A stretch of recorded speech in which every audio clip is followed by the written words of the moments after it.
He woke up as a dying old man with literally minutes left to live. But then, he unlocked the ultimate cheat code. His system has a glitch. No matter who he fights, whether it's a demon king, a sect elder, or a true immortal, he instantly becomes exactly one level stronger than them. Now, he's slapping grandmasters, forcing an ancient demon lord to wash his feet, and terrifying the entire cultivation world, all while sipping his milk tea. This is the story of the most broken, overpowered grandpa in history. You don't want to miss this. A boy named Junlin woke up and was amazed to discover that he had transformed into a frail old man. The animals in the eastern region were quite surprised to see a human in such a place. When Junlin saw his reflection in the lake, he was shocked and wondered how this could have happened, considering he had just been dozing off in math class a moment earlier. He complained that he was supposed to be a tall, 185-centimeter guy who hadn't even found a girlfriend yet and was just starting to enjoy his student life. But suddenly, he had turned into an old man. He decided he wouldn't accept this reality. He figured that since he had traveled to another world, this old body must belong to some kind of hidden master. Deciding to search the body's memories, he learned that this world was called Kunlun and was ruled by cultivators. The original owner, Ye Junlin, had been incredibly talented, reaching the golden core stage in his youth. Because of this talent, he had been appointed as the leader of a peak within the Xuantian sect, one of the 6 great sects in the region. However, during a conflict with rival cultivators, he was caught off guard. His energy center was destroyed, and he lost all his strength, becoming an ordinary person. He spent the next few decades in complete apathy, isolating himself on the mountain and ignoring the outside world. It had been 10 years since that day. Junlin realized he was now just a mortal, and judging by his age, it looked like he could pass away at any moment.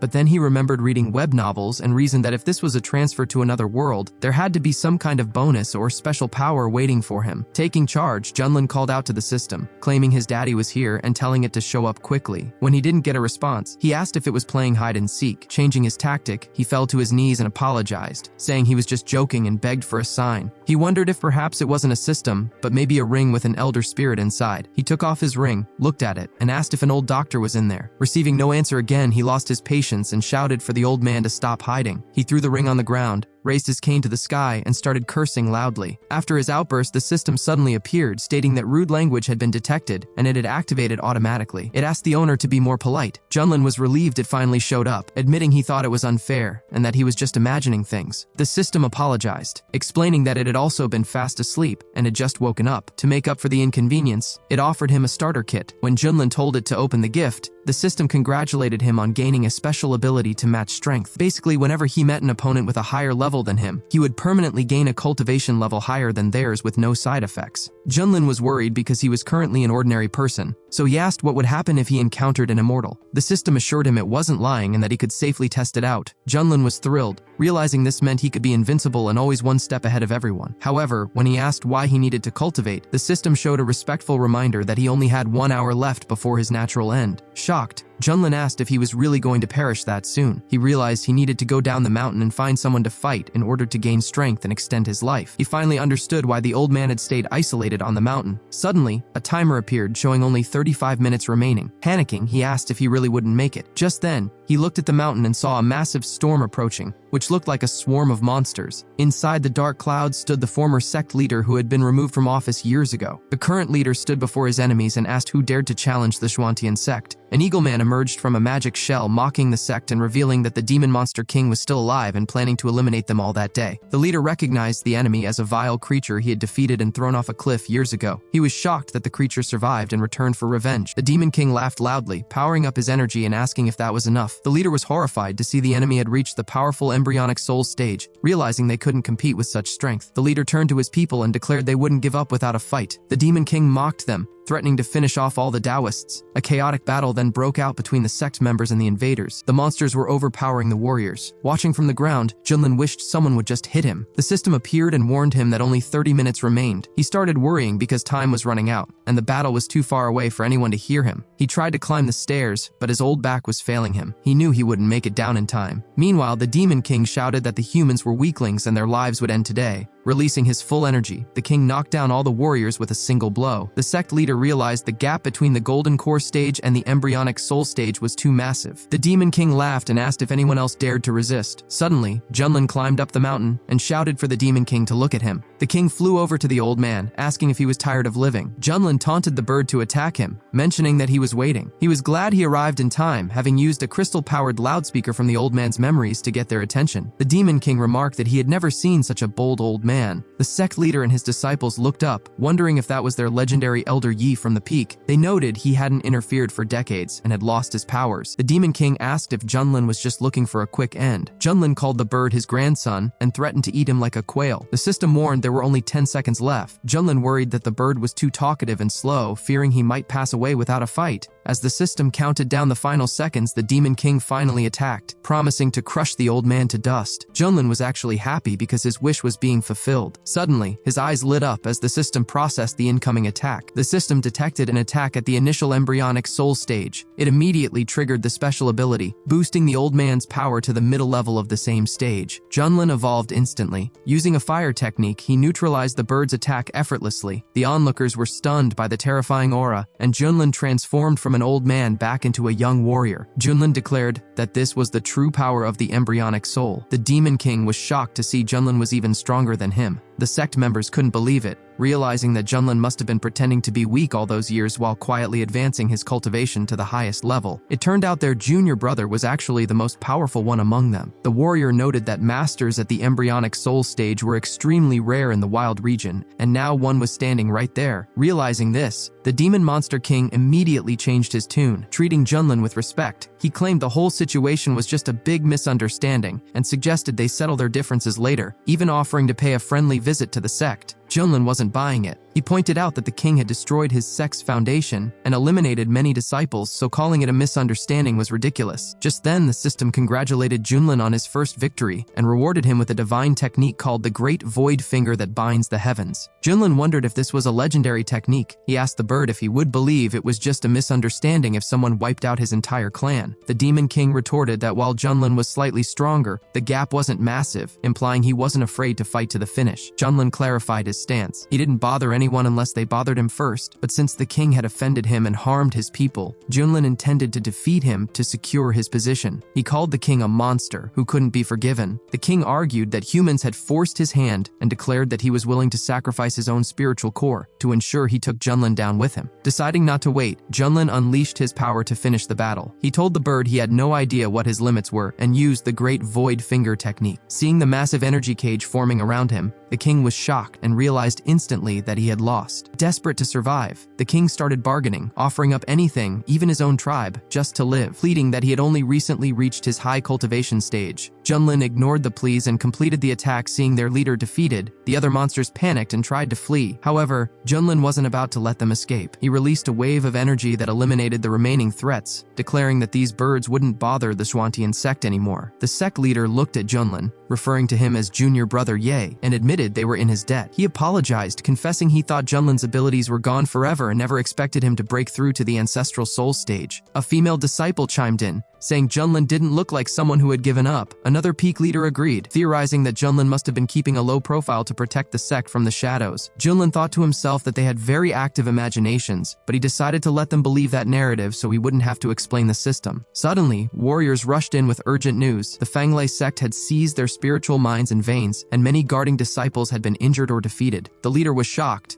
noting that while relations were strained, he didn't expect such a blatant attack. Without those resources, their cultivation future was doomed. He declared he would lead a team to take them back. Junlin realized the Fanglei sect had treacherously used the monster invasion as a distraction to strike. The system popped up with a new quest, offering a huge reward if Junlin checked in at the Fanglei sect's domain. Seeing another opportunity to gain strength, Junlin took charge. He announced he would go straight to the Fanglei sect and remove them completely. The leader was surprised but impressed by Junlin's confidence and power. As they prepared, Junlin told the leader that with him at the helm, their sect could become the top power in the region. Meanwhile, at the Fanglei sect, members were celebrating their successful plan to lure the monster to the Shuantian sect while they stole the resources. One disciple worried the monster might turn on them, but another reassured him. They revealed that a powerful guest from the prestigious Yuhua sect was visiting, guaranteeing their safety. The Fanglei leader, Chen Yunhai, asked the guest Elder Mu about his son. Elder Mu confirmed that Chen's son was doing exceptionally well at the Yuhua sect and had been chosen as a personal disciple by a high-ranking lord. Chief Chen was thrilled. Elder Mu then presented a rare pill sent by the sun, which would help Chen reach the embryonic soul stage. The sect celebrated, and Chen thanked Elder Mu for his help in planning the attack and predicting the monster's movements. Their celebration was cut short by a massive explosion.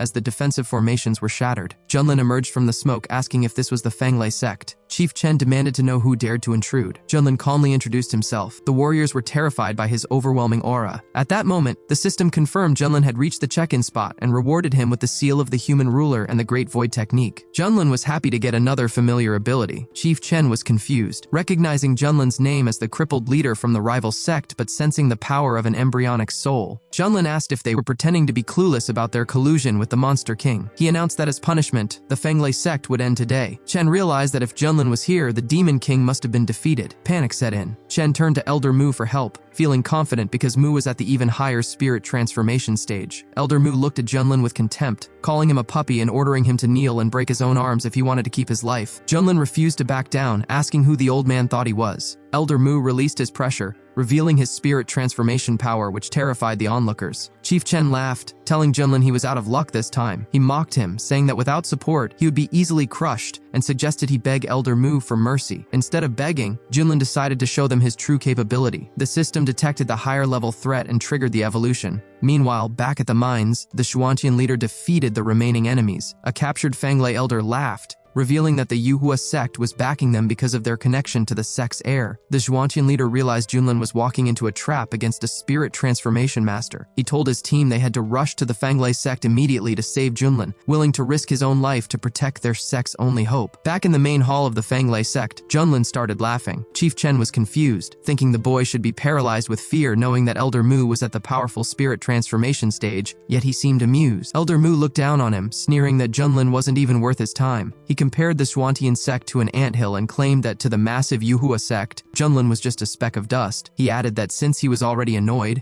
he would wipe out Junlin's sect regardless of any apology. Unfazed, Junlin told the elder to cut the talk and make a move. He mocked the concept of spirit transformation and challenged Mu to a fight, saying anyone who ran away was a coward. Elder Mu couldn't handle the disrespect and lunged at him. Chief Chen thought this was the end for the Xuantian sect. However, the system immediately detected a late-stage spirit transformation attack. The passive ability kicked in, instantly boosting Junlin's cultivation to the peak of the spirit transformation stage. Junlin countered the attack easily, asking if that was all the elder had. Mu was stunned to see his attack failed and realized the boy was also at the spirit transformation stage. Chief Chen panicked, wondering how a small sect could hide such a master. Elder Mu was equally baffled, noting that in this remote region, usually an embryonic soul cultivator was enough to found a sect, yet this young man had reached the peak of spirit transformation. Chen frantically asked the elder what to do. Mu told him to stay calm, reminding him that the Yuhua sect's immortal methods were superior to anything locals had. Junlin mocked him with a rude hand gesture. Enraged, Elder Mu declared he would show the power of an earth-level technique and unleashed the palm of the green tree. The onlookers were impressed, realizing that while spirit-level techniques were treasures here, this was on a whole other level. Elder Mu claimed it was an honor to be defeated by him. Junlin just scoffed, shot out a stream of fire energy, and called Mu's move a cheap trick. Using his new human ruler seal, Junlin shattered the elder's attack with a single move. A massive fire spirit appeared, destroying everything in its path. The crowd was terrified, wondering if this power was beyond the divine level. Elder Mu was completely overpowered and began begging for mercy.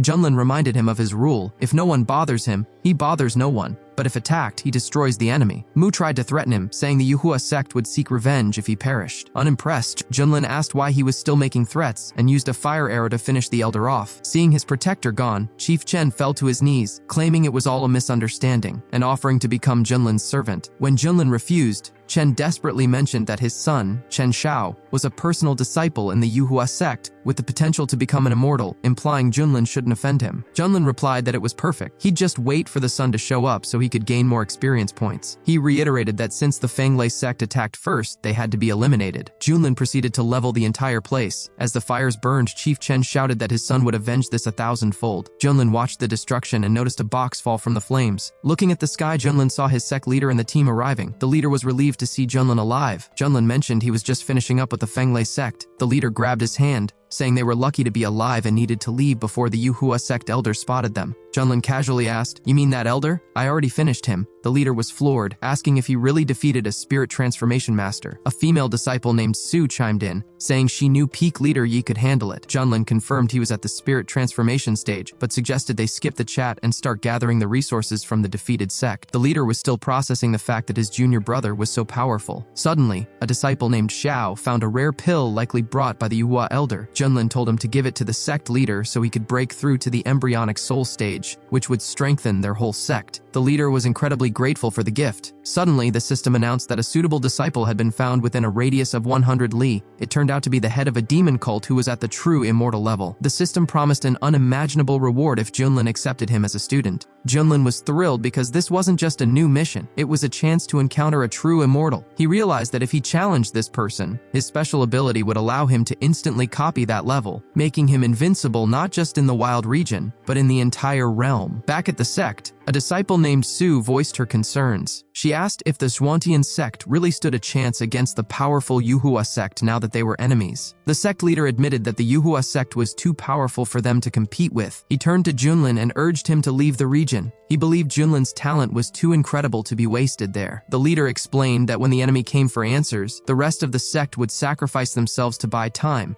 ensuring Junlin could survive and eventually rebuild their legacy. The other disciples agreed, shouting that Junlin was a natural-born genius and their only hope. They insisted they would stay and hold the line so he could escape and fulfill his destiny. Junlin was surprised by their intense unity and loyalty. He thanked everyone for their support but assured them that he had a plan. He told them to leave the situation to him because he knew there was no reasoning with the enemy. He instructed the sect leader to handle the cleanup at the current location while he took care of urgent matters. With a wave of his sleeve, he flew off instantly, leaving the leader admiring his swift exit. Meanwhile, a chaotic scene was unfolding in the purple bamboo forest. A group of bandits was chasing someone who looked like a beautiful girl, shouting that she shouldn't run away. The person being chased, however, was actually a young man yelling back that he was a guy. A creepy old man leading the chase ignored him, drooling and insisting that she was too beautiful to be a man and shouldn't try to trick him. It turned out this young man was actually a tiger in a trap. He was the former head of a demonic cult from the central region who had achieved true immortality and led a massive sect with millions of followers. However, after a massive siege by his enemies, he had sacrificed all his power to escape and was now hiding in this remote eastern region, severely weakened. The old pursuer, tired of running, fired several energy swords at him. The young man spun around and blocked them with a scarlet flame shield. However, due to his weakened state, the shield failed and he took some damage. The old man was surprised that someone at the foundation stage could withstand an attack from a late golden core cultivator, wondering if the boy was a genius from a big sect. Deciding it didn't matter, the old man used a needle technique to trap him. The old man grabbed the boy's face, telling him to stop resisting. Fed up, the boy tore open his robe to bare his chest, shouting for the old man to open his eyes and see that he was clearly a man. The old man was shocked, but then creepily decided that the man was fine too. Unable to take the humiliation any longer, the boy snapped. He warned the pervert not to touch him and declared he would rather burn his own spiritual core than be humiliated. He unleashed a massive stream of fire energy, pushing himself to the limit to burn his attacker alive. The old man couldn't dodge in time and was engulfed in the flames. The boy succeeded, but he was badly hurt, and his spiritual pearl was nearly broken. He realized he needed to find a place to recover immediately. He muttered that at least the creep didn't survive. Just then, he sensed another presence. A different old man stepped out of the forest, claiming he was just passing by and had nothing to do with the previous attacker.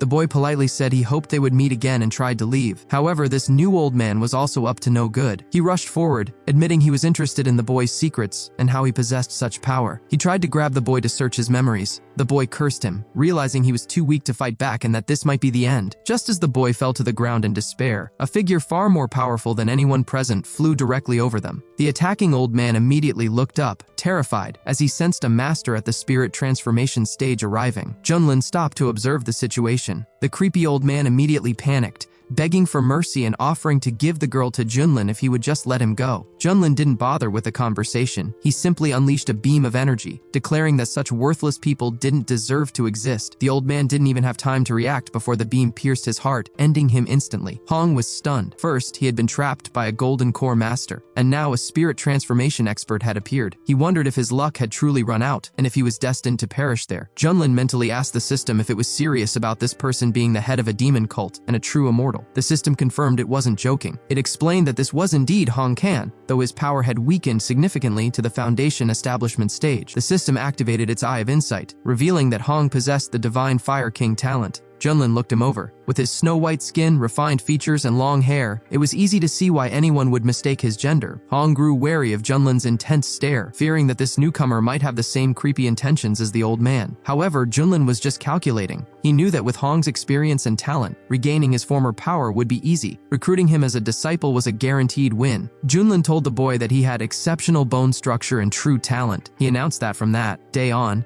He would take him as an apprentice. All Hong had to do was agree. Hong was taken aback. He initially thought Junlin was after his secrets, but now he realized this spirit transformation cultivator actually wanted to be his teacher. Internally, Hong scoffed. He thought his own artifacts and luck were far superior, and in his prime, a guy like Junlin wouldn't even be allowed in his sect's backyard. Junlin asked why he hesitated, noting that Hong didn't look thrilled about the offer. Hong realized he was currently too weak to refuse. He decided to play the long game, survive now, and once he regained his strength, he could turn the situation around. He knelt down and formally greeted his new teacher, claiming it was the greatest honor of his life. It was all just a performance to him. Junlin accepted the bow and told him to rise, giving him the name Xiao Hong. Hong hated the name, but for the sake of his safety, he agreed. Junlin could tell the guy was being hypocritical, but with his invincible system ability, he wasn't worried about betrayal. The system congratulated Junlin on completing the task. As a reward, he received an automatic training function, meaning he could now get stronger just by lying around. The system also granted him a special coffin artifact that would upgrade as he leveled up, capable of burying the heavens and earth. Additionally, the system detected the new disciple's fire talent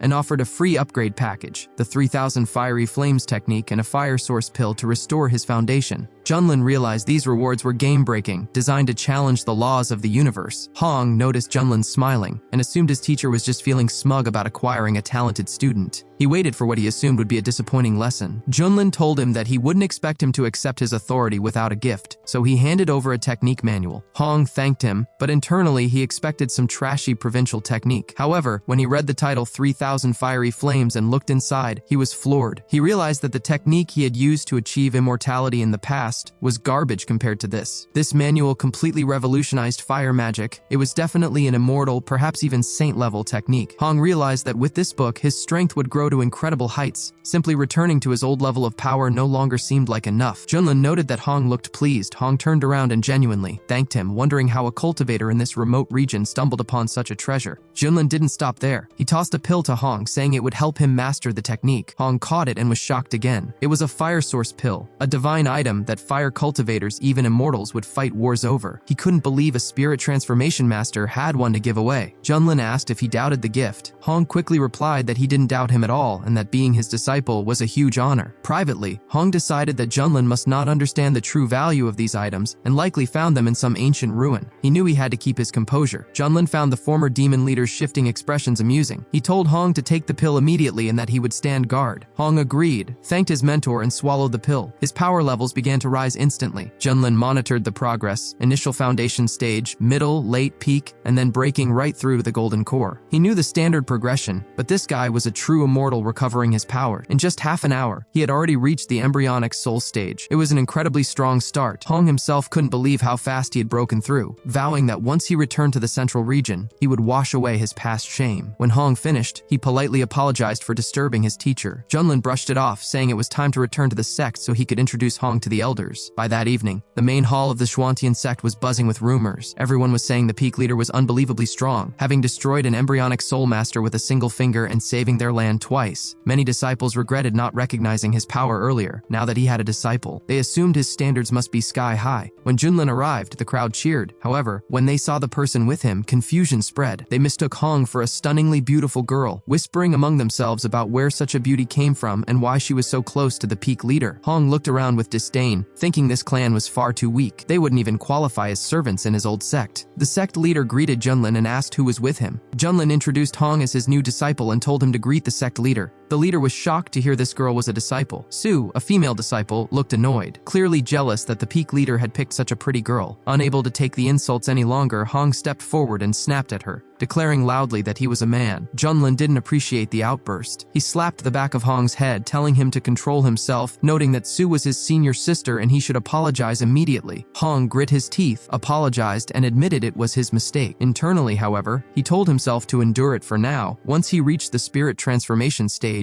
he would get revenge for this humiliation. Junlin announced he was taking Hong to the floating peak. The sect leader said he wouldn't keep them, As they walked away, the leader was still reeling from the fact that Junlin had taken an embryonic soul cultivator as a disciple. It was unheard of. Su remarked that junior brother Ye had brought an overwhelming amount of news to the sect in just a single day. When they arrived at the peak, Junlin opened the door to a humble dwelling, telling Hong he could pick any room he liked. Hong was horrified. He wondered what kind of hole this was, thinking even the servants' quarters in his old life were 100 times more luxurious. Junlin sensed his hesitation and lectured him, saying that only weaklings whine about comfort. He explained that a cultivator should be above such things, and if it was dirty, Hong should clean it himself. Hong promised to be patient. He figured that with his speed of development, he wouldn't be stuck here long. Meanwhile, in the southern region at the Yuhua sect, the atmosphere was tense. In the Hall of Airs, Guiyang crushed a message tablet in his hand. His servant, Chen Shao, the son of the Fenglai sect leader, apologized profusely. He explained that he was the one who asked Elder Mu to deliver the pill to his father. Now that Elder Mu was gone, Chen Shao was terrified that his father and sect were in danger and wanted to go check on them personally. Guiyang asked Chen Shao if he knew why he had been accepted as a disciple. The boy replied it was because of his solar immortal body and potential. Guiyang corrected him, saying that was only part of it. The second reason was his great ambition. He told Chen Shao that his desire for power shouldn't be limited by family ties. With the air competition approaching, Guiyang ordered him to focus solely on training. He needed to defeat the other disciples to secure the sect's full support. This was his only chance. Guiyang refused to let him leave, stating he would send his own people to investigate the eastern region. Chen Shao understood and promised not to let his master down. The next day, on the floating peak, Junlin was relaxing. He asked his student if the food was ready. Hong brought out the meal but judged his teacher silently. He couldn't understand how a spirit transformation master could care so much about food. Yesterday,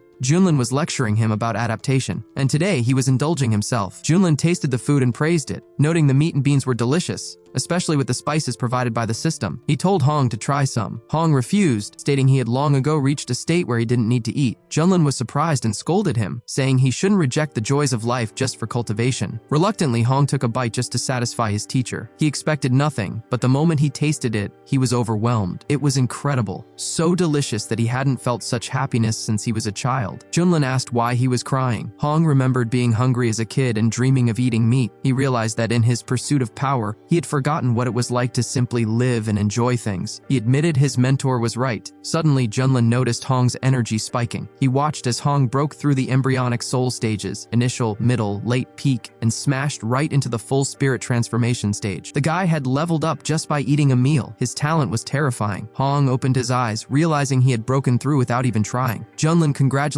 him on reaching spirit transformation, noting his strength was now almost at the level of his mentor. Hong was stunned that he regained his power so quickly. He realized that, since he was now at the same stage as Junlin, it might be time to end this charade of being a disciple. However, before he could make a move, Junlin casually mentioned that since the meal was done and Hong had leveled up, he should come over and massage his shoulders. Hong was seething with rage. In his head, he fumed, I've already reached the spirit transformation stage, yet he still tries to order me around? Who does he think he is? He decided that today was the day he would finally show his mentor who was truly in charge. Just as Hong prepared to launch a sneak attack, a servant suddenly rushed in, reporting that there was an urgent message for the peak leader. The servant explained that the sect leader requested Junlin's presence in the assembly hall immediately to discuss a critical matter. Junlin was surprised, noting that he had only been back for a day and there was already a new job for him. Hong was furious that his opportunity for revenge had been interrupted, but he consoled himself by thinking that Junlin was full of weak points. There would be plenty of chances to take him down later. As he flew off, Junlin casually called back to his student, I have to go for now. Your massage technique is excellent, by the way. When I get back, come over and massage my legs, Hong shouted after him, asking how he dared to treat him like a servant, regretting that he hadn't eliminated him right then and there. When Junlin arrived at the assembly hall, the mood was grim. The elders looked lost, wondering if this crisis was a sign that the heavens wanted to destroy the Zhuantian sect. Junlin landed and greeted the chief, asking what the threat was this time. The leader got straight to the point. Years ago, the state of Wei had come under their sect's protection. Recently, they sent a distress signal reporting strange and horrifying events. People were dying en masse, their bodies found completely drained of blood. These incidents were becoming more frequent and covering vast territories. Some cities with populations of over 1 million had been completely wiped out. The leader assumed it was the work of demons and had sent disciples to investigate. However, none of them had returned. That morning, a new message arrived stating the situation had worsened and was spreading to neighboring states. If this continued, the entire wild region Junlin would fall into chaos. Furthermore, the sect would lose its source of potential disciples, which would fatally weaken them. Junlin asked, "Is it really that serious? Has no one seen who is behind this?" Su replied grimly, "Perhaps anyone who saw the culprit is already dead." She noted that the wild region was already low on powerful cultivators. Even the nascent soul stage was rare, and if this continued, the sect would fall into decline. Junlin wondered what kind of enemy was strong enough to silence all their scouts. Suddenly, the system chimed in with a new quest: find the source of the problem in the state of Wei and eliminate it. Reward: unimaginable. Delighted by the timing, Junlin accepted the mission. He told the sect leader he understood the gravity of the situation. Since the trouble started in Wei, the source must be there, and he would handle it personally. The leader was relieved, praising Junlin for his decisiveness and expressing confidence in him. Before the leader could even finish his sentence, Junlin had already flown off toward the mission. The leader paused, realizing Junlin was already gone. Su was impressed by the peak leader's speed and determination. Another disciple, Xiao, asked worriedly if Junlin could really handle such a mysterious threat. Su shot back, "Do you doubt him? There is nothing in the wild region that can defeat a spirit transformation master." The leader agreed, adding that if Junlin couldn't handle it, the region was truly doomed. He told everyone to continue their training so they could live up to their junior brother's expectations. Junlin immediately grabbed Hong, and the two of them traveled to the eastern border of the Wei state in the wild region. Hong noticed that his mentor went straight for the troubled area, but he kept quiet, secretly plotting to find a way to deal with Junlin later. They arrived at Taohua village, located near a mountain, where Junlin observed that bandits were in the middle of robbing the place. He decided they needed to intervene. The village head pleaded with the bandits, explaining that they were poor and only had livestock like chickens, ducks, cows, and sheep. He told the hero to take whatever he wanted, but begged him to spare the innocent villagers. The leader of the Black Wind Gang laughed, retorting that he didn't want their animals. He said he only needed them, the pathetic little humans. He struck the old man on the head and ordered everyone to obey, promising that if they did, their end would be painless. The other bandits shouted for their own people to step back because their boss was about to use his special technique. The leader unleashed a terrifying energy aimed directly at the villagers. The people were petrified, screaming for someone to save them. Hong was caught off guard. He recognized the technique, realizing it was similar to one used by a dangerous figure from the central region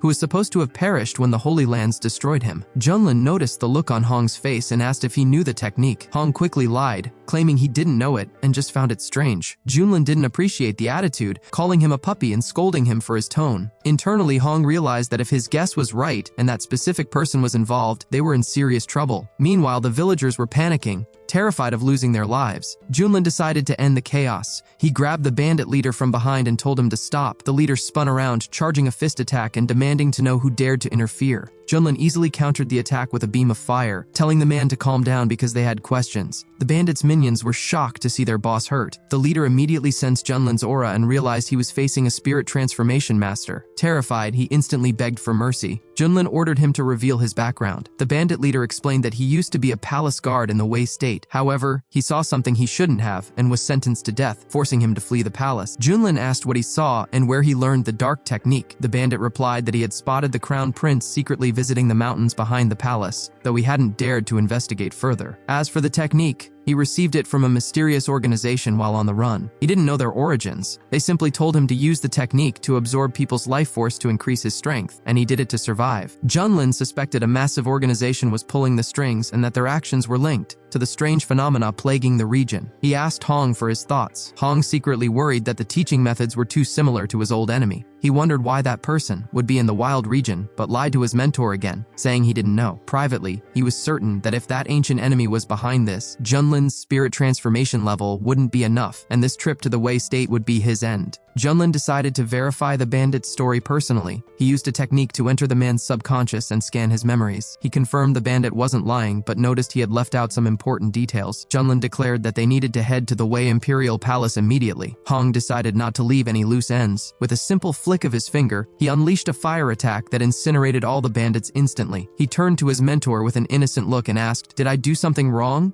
Didn't those villains deserve it?" In reality, Hong had been holding back his anger for so long that he just needed to vent it on someone. Junlin replied that he hadn't done anything wrong. He was actually a good man for protecting the innocent. The villagers cheered, shouting that the two immortals who drove out the villains and carried out the will of heaven would be remembered forever. Meanwhile, at the capital, Emperor Wei was in despair. He lamented that in recent years the population had dropped by a third. If the darkness continued, his entire country would be destroyed. He worried whether the masters from the Xuantian sect could actually help them. Suddenly, the princess princess rushed in, announcing that she saw two immortals flying toward the palace. The emperor, realizing help had arrived, gathered his ministers to meet them. Hovering above the city, Junlin asked his student how he liked their dramatic entrance. Hong replied that his teacher was wise and the entrance was impressive. Internally, however, he wished for his mentor's downfall, hoping the dark forces in the region would crush him so he wouldn't have to pretend anymore. The emperor greeted them warmly. Junlin introduced himself as the peak leader from the Swantian sect, assuring them he was there to eliminate the threat. The emperor expressed his deep gratitude and offered to fulfill any wish they might have. Junlin simply asked for a place where he and his student could rest. The emperor immediately led them to their quarters. Unbeknownst to them, a scout was watching from the shadows. The spy scoffed, believing Junlin was just pretending to be powerful. He thought Junlin would make a perfect sacrifice to help his own master finally reach the peak of the spirit transformation stage. Once they were in their room, Hong was annoyed. His mentor had looked so dignified in front of the crowd, but the moment they were alone, he became lazy and careless. Hong wondered how someone with such an attitude ever reached the spirit transformation stage. He figured that at this rate, he would soon surpass Junlin and could easily get rid of him. Junlin, however, was well aware that his student was plotting something. He knew Hong's arrogance would eventually backfire. Deciding to tease him, Junlin told Hong that if he wanted to learn his special training methods, he should bring a basin of water and wash his feet. If the massage was good, he might teach him a thing or two. Hong was furious. He couldn't believe this backwater master was trying to lecture him on cultivation and treat him like a servant. In his past life, even immortals begged to learn from him.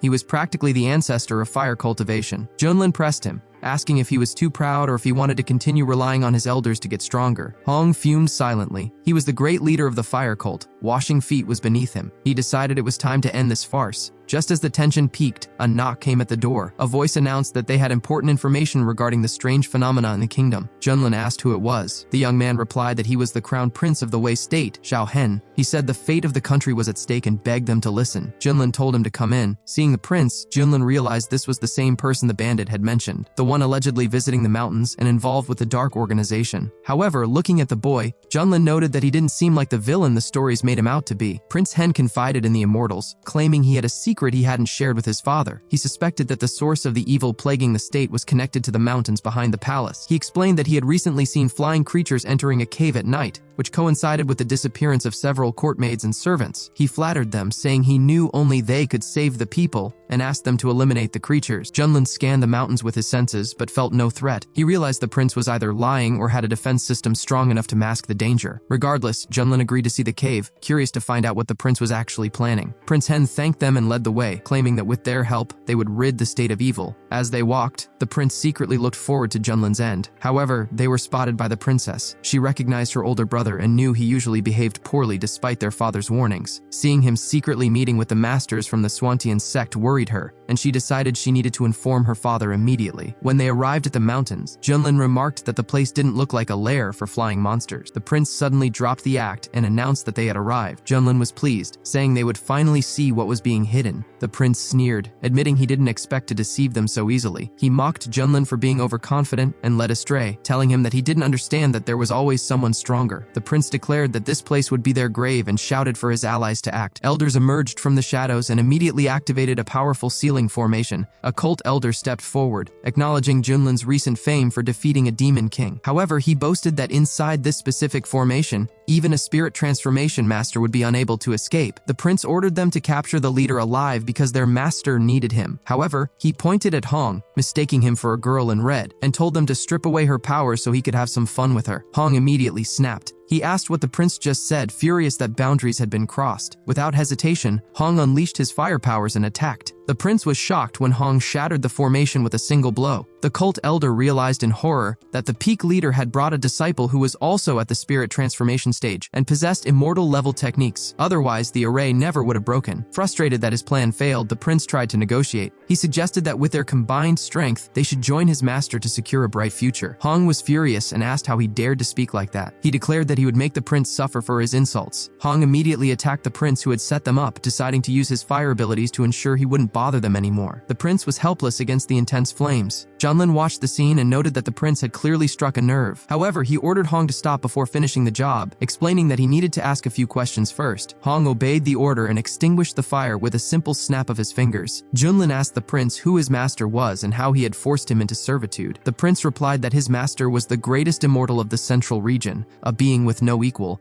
and insisted that they submit immediately. He warned that once his master appeared, they wouldn't even have time to beg for mercy. Junlin laughed at the idea of submitting. He challenged the hidden master to show himself, warning that he would start taking out the prince's men one by one until he appeared. Using an energy beam, Junlin instantly defeated one of the henchmen. The cult elder was shocked, realizing that this man was also at the spirit transformation stage. He couldn't believe a sect from the wild region possessed two such powerful masters. Junlin then targeted a second man and took him down just as easily. Having dealt with the guards, Junlin noted that only the prince remained. Terrified, the prince begged the immortal to wait. Just then, a massive explosion erupted in the forest, visible from miles away. Back at the capital, the princess asked her father about the terrible crimson light lighting up the sky. The emperor told her to hurry toward it, hoping the masters were safe. Meanwhile, Hong sensed a familiar aura and realized exactly who it was. Although he knew he could handle Junlin, meeting this specific person was very unpleasant for him. The prince was delighted, declaring that his master had finally arrived and their time was up. From the red darkness emerged the leader of the blood cult from the central region, known as the Stone Absolute. Junlin addressed him immediately, asking if he was the one pulling the strings behind all the atrocities, mocking him for hiding in a hole. The Stone Absolute acknowledged the cultivators from the wild region, admitting that Junlin had some ability but claiming he wasn't worthy of a fight yet. However, he was very interested in the old acquaintance standing next to Junlin. Hong addressed the villain as a blood demon, expressing surprise that he was still alive. Junlin wondered what kind of history Hong had with this guy. The Stone Absolute stepped forward, surprised to hear that nickname. He noted he hadn't been called a blood demon since he was surrounded by the holy lands of the central region 200 years ago. He was impressed, Hong remembered. Hong replied that those who survived the Great War wouldn't forget. He explained that this man was once the most powerful of the true immortals. He increased his power by absorbing the life force of others and teaching dark techniques to spread chaos. Worse, he would eventually consume the energy of his own followers to boost his power. His methods were so vile and his growth so rapid that the greatest powers had to unite to destroy him. Even Hong, representing the demonic path, had been forced to join the war against him. The prince suddenly shouted that if news of this reached the central region, it would cause a massive uproar, adding that his master had finally arrived to save him. He started complaining like a child, pointing at Hong and whining that this woman tried to finish him off and demanding revenge. The Stone Absolute had no patience for the prince's complaints. Without a word, he unleashed a laser beam from his eyes, permanently silencing the prince. Hong watched the scene and remarked that the villain really hadn't changed. He was still the same ruthless monster who showed zero mercy, even to his own disciples. The Stone Absolute replied coldly that the disciple was nothing and could be replaced at any time. He warned Hong that if he tried to fight, he wouldn't survive, asking if he still didn't understand how things worked. Watching the drama, Junlin commented that the plot had taken quite a dramatic turn. Hong was confused and asked how this was possible. He had seen with his own eyes how the Stone Absolute's immortal body was destroyed by 4 divine artifacts in the past, draining his life force to the last drop. The villain explained that he wasn't a fool. He had separated a drop of his life essence beforehand and hidden it in a safe place. That drop allowed him to be reborn after his fall. He noted that Hong seemed to be in a similar situation, currently rebuilding his strength at the initial spirit transformation stage. He creepily suggested that Hong should just give up and let his essence be absorbed so they could be together forever. Hong called him crazy, reminding him that he had rejected his offers time and time again in the central region. He challenged the villain, asking if he really thought he could win so easily. The Stone Absolute laughed, saying that resistance only made it more exciting. He claimed that while some could overcome a small power gap, the difference between them was too vast for Hong to overcome. Hong asked how he could be so sure without trying, and immediately unleashed the divine path of the 5 absolutes. The Stone Absolute was shocked by the move, and countered with a massive crimson hand. The collision of their attacks caused a huge explosion that surprised even them. The Stone Absolute couldn't believe it. He wondered how a cultivator at the initial stage of spirit transformation could possess fire strong enough to destroy his attack. He questioned where Hong had found such a technique. Hong told him the show was just beginning and launched a fire frost attack. The villain mocked him, calling him a loser, and tried to use a soul absorption technique to counter it. However, Hong's attack was so potent that it broke through and hit the enemy directly. Stunned by the sinister power of the fire, the Stone Absolute was forced to switch tactics and use an ice defense. He admitted he was impressed, noting that Hong really was the exceptional talent he had once singled out. He asked if Hong had found an incredible legacy during his escape or become the disciple of some powerful master. Hong lied, claiming it had nothing to do with anyone else. Internally, however, he realized that with the 3000 fiery flames technique he got from Junlin, he was actually holding his own against the entity that once terrified the entire central region. He knew he couldn't let the villain know he learned this from a backwater cultivator like Junlin. The Stone Absolute decided that if he let Hong develop any further, he would become too powerful to control. He decided to end it right there,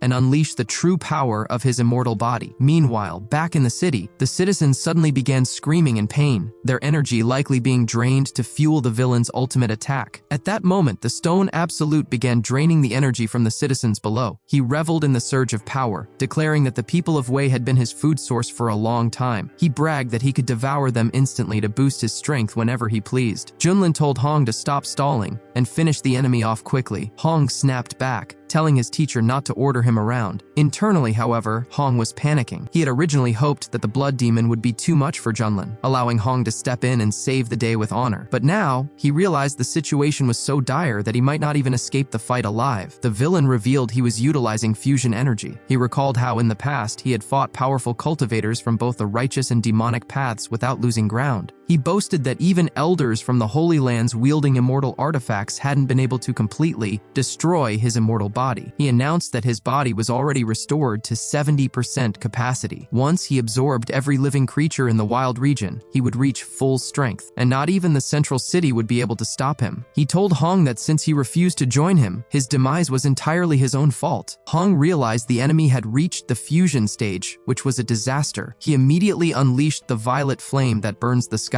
The attack landed, and even the Stone Absolute took some damage. However, Hong knew that fighting an opponent with such a massive power gap was usually a death sentence. Desperate, Hong considered burning his own spiritual core for a final stand. He launched the Golden Flame and the Furious Dragon Flame. The Stone Absolute scoffed, saying resistance was useless and comparing the attacks to a slight itch. Blocking Hong's assault, the villain prepared a counterattack, declaring that it was the end. Hong realized his strongest techniques weren't working. He tried to defend himself with a golden flame shield, but the Stone Absolute didn't slow down, smashing through the defense effortlessly while shouting for Hong to perish. Meanwhile, the Emperor and the Princess arrived at the mountain. Seeing the terrifying battle, the Emperor feared for the immortal's life. The Princess asked what kind of monster that was. The Emperor realized this was the source of the evil destroying their state and worried that if even an immortal couldn't defeat it, their country was truly doomed. Hong struggled to stand, wondering if his journey to immortality was ending there. He had worked so hard to regain his power and didn't want to give up. The thought of asking Junlin for help crossed his mind, but his pride made him hesitate. Admitting he needed help felt like a disgrace. Furthermore, he doubted Junlin could even help, reasoning that a spirit transformation master couldn't possibly defeat a fusion stage monster. The Stone Absolute mocked him, saying that since Hong didn't want to continue the journey together in life, he would die and become part of his body, carrying his will to the end of the path. The villain launched a massive final attack. Hong's mind went blank. Driven by the instinct to survive, he swallowed his pride and screamed for his mentor to save him. The Stone Absolute was shocked, asking if the great Hong had actually become someone's disciple. Suddenly, Junlin stepped in, remarking that his student had finally realized who he owed his knowledge to. The Stone Absolute mocked Hong, saying he never expected him to sink so low as to become the disciple of a lowly spirit transformation cultivator from the wild region. He called it an absolute disgrace to the entire demonic path. Hong realized that even though Junlin was constantly teasing him, he was still his savior. However, seeing his mentor step up against the Stone Absolute, Hong was terrified that disaster awaited him. Junlin calmly asked if the enemy was looking down on him. The Stone Absolute retorted that an ant like him had no idea how vast the sky was, boasting that in his prime, he could have drowned him with a single spit. Hong apologized to his mentor, admitting he was no match for the blood demon. He pleaded for help but added that if things looked bad,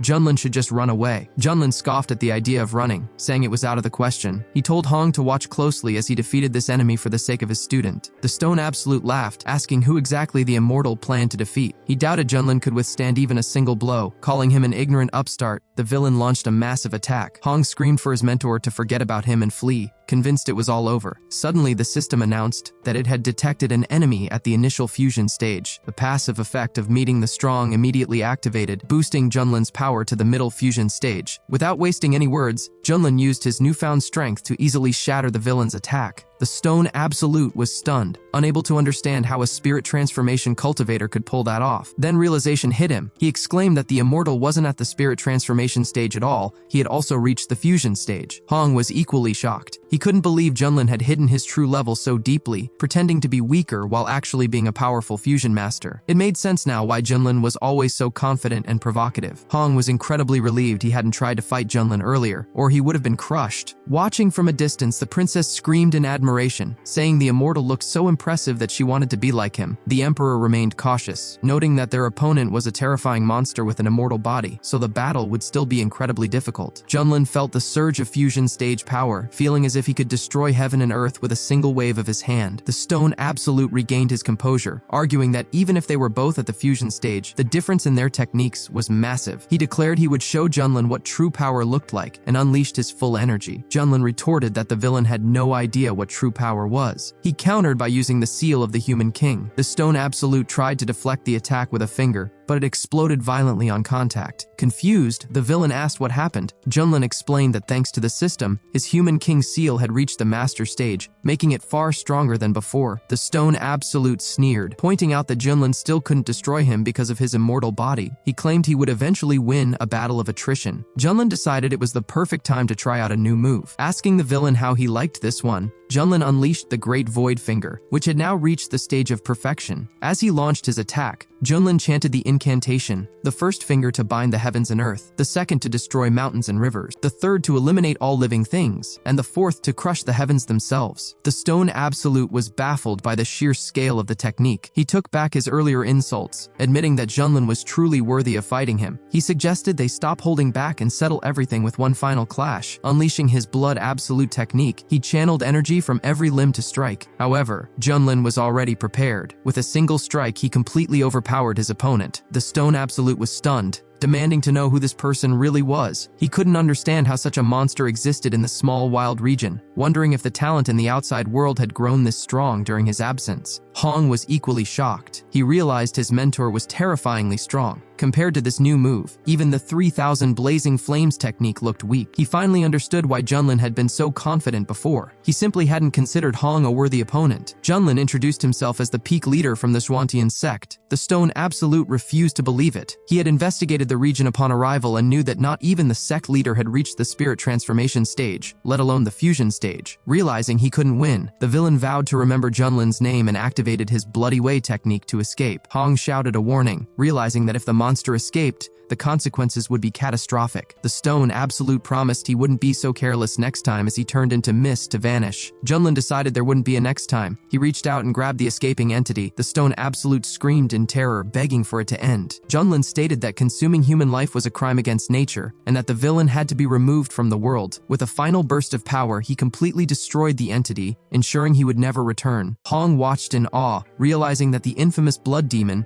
who once terrified the entire central region, had fallen by Junlin's hand. The emperor began to rejoice, shouting that the demon was destroyed and the state of Wei was finally saved thanks to the immortal. After the victory, Junlin nagged the system for his reward, telling it not to make him ask twice since it claimed to be professional. The system announced that he had received the Bone of the Supreme. It was a mysterious bone inscribed with runes that granted the highest innate power, a gift for someone destined to become the greatest of all. The system asked if he wanted to integrate it immediately. Junlin, excited by the description, told it to go ahead. The system began the binding process. Once complete, the system congratulated him, noting that his strength had increased significantly. Hong instantly noticed the shift. The waves of energy radiating from Junlin made him shudder. He was curious about what kind of massive legacy Junlin had inherited, reasoning that such a genius couldn't just appear in the wild region out of nowhere. Hong realized he needed to reassess Junlin's true strength. He resolved to speed up his own cultivation and reach the fusion stage as quickly as possible to have any chance of keeping up with him. The emperor approached Junlin, expressing his deep gratitude for saving the people of the Wei state. He promised to record the day's events in the royal annals so that future generations would remember the immortal's virtue. Junlin brushed off the thanks, stating that the most important thing was for the emperor to govern well and take care of his subjects. The emperor promised to remember the instructions. Suddenly, the princess asked if she could become a disciple of the Xuantian sect. She explained that she wanted to be like Junlin, capable of driving out demons and eliminating evil. Junlin used his special vision to assess the girl, whose name was Xiao Liner. He noticed she had excellent potential. He told her that she possessed a high-quality water spiritual root, making her a great candidate. If she was serious about it, he agreed to accept her. The emperor was pleasantly surprised and urged Liner to thank the immortal immediately, which she did. The emperor noted that Junlin had not only saved the state but also accepted his daughter as a disciple. To celebrate, he insisted on holding a feast and prepared royal quarters for them to rest. Junlin agreed to the arrangement. Later that evening, Hong realized that his wounds had fully healed and his strength had surged to the peak of the spirit transformation stage. Ever since he started practicing the 3000 blazing flames technique and taking the elixirs, his cultivation speed had increased dramatically. He had to admit that his master's methods were impressive. However, even though Junlin saved him, Hong wasn't ready to let go of the humiliation he had suffered. He vowed that once he reached the fusion stage, he would pay it all back double. The mere thought of making Junlin beg for mercy made him tremble with excitement. Suddenly, Junlin called out for Hong to come over. Hong was annoyed, feeling like the servant treatment was starting again. Junlin was reading a book, commenting that this martial arts novel was quite interesting. He mused that the locals seemed to love stories about characters being humiliated and then rising to power. He joked that if he wrote novels here under the pen name Crazy Potato, starting with a protagonist at the peak of martial arts, it would surely be a hit. Hong, confused by the rambling, asked why he was summoned. Junlin simply ordered him to help wash his feet. Hong was furious. He thought to himself that even the formidable blood demon had fallen to Junlin, so now wasn't the time to rebel. He had to endure. Junlin teased him, asking why he was neglecting his mentor and telling him to hurry up. Hong gritted his teeth and said he wouldn't dare disobey. Internally, Hong raged. He used to be a true immortal fire cult master with thousands of defeats on his record, yet here he was, forced to wash the feet of a cultivator from the wild region. Junlin praised him for being a good disciple, remarking that for a moment, he thought Hong was going to challenge him. Suddenly, as Hong touched the water, he froze. He realized the basin was filled with water of boundless light. This legendary liquid allowed mortals to remain young and live for centuries, while for cultivators, it cleansed the body of impurities and massively boosted strength. In the central region, even a small bottle of this elixir would sell out instantly. It was an incredibly rare treasure, yet his mentor was casually using it to wash his feet. Hong was now absolutely certain that Junlin must have received a massive ancient inheritance to be this wasteful. He realized that drinking this water would be a huge help for his cultivation, but then the awkward reality hit him. It was currently being used as bath water. Junlin noticed the strange look on Hong's face and asked if there was a problem,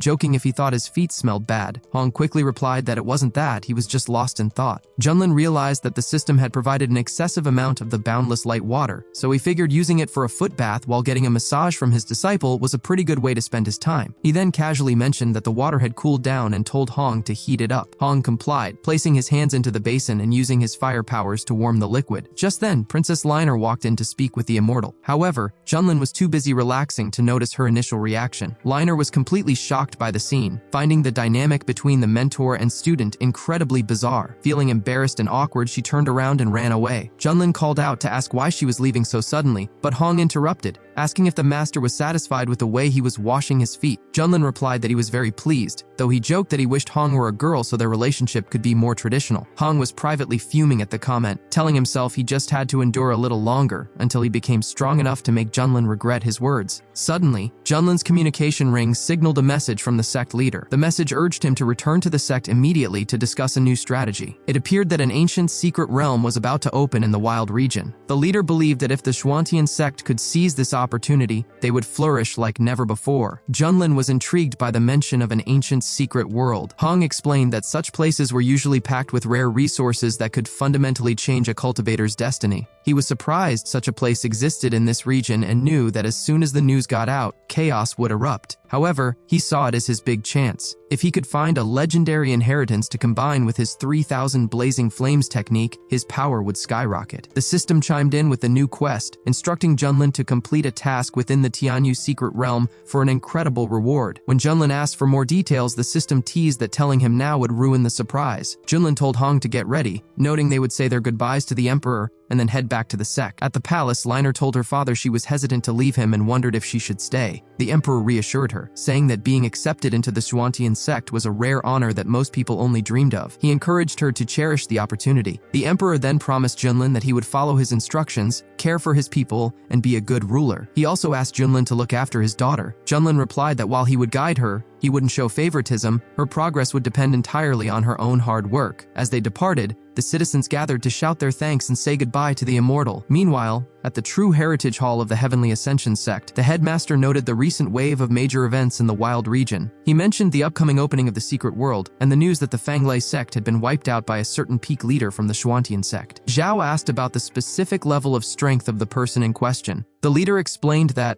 according to the rumors, he was a recently ascended nascent soul stage cultivator. Zhao was surprised, noting that finishing off such cultivators would be as easy as slaughtering chickens for someone like him. He then asked his teacher about his father, Elder Mu, wanting to know who was responsible for his end. The leader replied that it wasn't entirely clear yet, but all evidence pointed toward the Xuantian sect. They questioned whether such an insignificant sect could have actually finished Elder Mu, especially since they seemed to rely entirely on the leader of Cloudy Distance Peak, who was only at the nascent soul stage. This led them to believe the true culprit might be someone else. Regardless, they decided that the Xuantian sect had to be destroyed, and the peak leader who allegedly harmed Xiao's father had to perish. The leader mentioned that an ancient secret dimension had appeared in the Wild region, and informed Xiao that the sect would be sending several elders along with him. He reminded Xiao that he represented the Heavenly Ascension sect and would be competing against other great powers. He urged Xiao to set his priorities correctly and save his revenge for later. Xiao confirmed he understood the instructions. The leader then revealed a plan while holding a green pill. He intended to continue demonstrating his strength, hoping that the resources won in the great sect competition would allow him to break through to the spirit transformation stage. This would elevate both of them to a new level. In this world, the hierarchy of power is clearly defined. Divine Lord, a cultivator at the spirit transformation stage. Heavenly Lord, a cultivator at the fusion stage. Venerable or Supreme, a cultivator at the great completion stage. Illusory Immortal, a cultivator at the transition stage. Touching even the edge of the immortal title allows a cultivator to dominate an entire region. The Wild region, usually considered the most remote and backwards part of the Eastern realm, suddenly became the center of attention because of this ancient secret world and the promise of immortality it held. A group of outsiders heading to the area remarked on their luck, noting that the local cultivators in the Wild region were extremely weak and would likely miss out on the opportunity. They mocked the region as a place for barbarians but urged each other to hurry, fearing that once the Heavenly Ascension sect arrived, there would be no spoils left for anyone else. A massive crowd gathered at the entrance of the ancient secret world. One of the elders noted that 4 of the 5 great sects had already arrived, with only the Xuantian sect missing. Some wondered if they had given up, but others disagreed, pointing out that Xuantian had recently absorbed the Fanglai sect and likely planned to become the top power in the region. Elder Feng of the Mountain Moving sect laughed at the idea of the Xuantian sect overshadowing them. He had been in seclusion for a long time and was surprised to hear that a spirit transformation master had appeared in the Wild region. He believed that even if Xuantian had 2 nascent soul cultivators, it wouldn't be enough to lead. The warriors lined up to greet Elder Feng as he stepped forward. He declared that coming out of seclusion just as the secret world appeared was a sign of fate. He claimed the secret world for the Mountain Moving sect and challenged anyone to object. The other elders realized that since Feng had reached the spirit transformation stage, he was now technically the strongest person in the Wild region. The servants all bowed, shouting that they would obey the command of the Divine Lord and wishing him a long life. The local warriors whispered among themselves, wondering who would dare to challenge a spirit transformation master now. However, the atmosphere shifted as the Battle Sky Temple arrived, their representatives crudely telling the barbarians of the Wild region to clear out. Following them was the southern border ruler from the Heavenly Ruler Empire, a master already at the late stage of spirit transformation.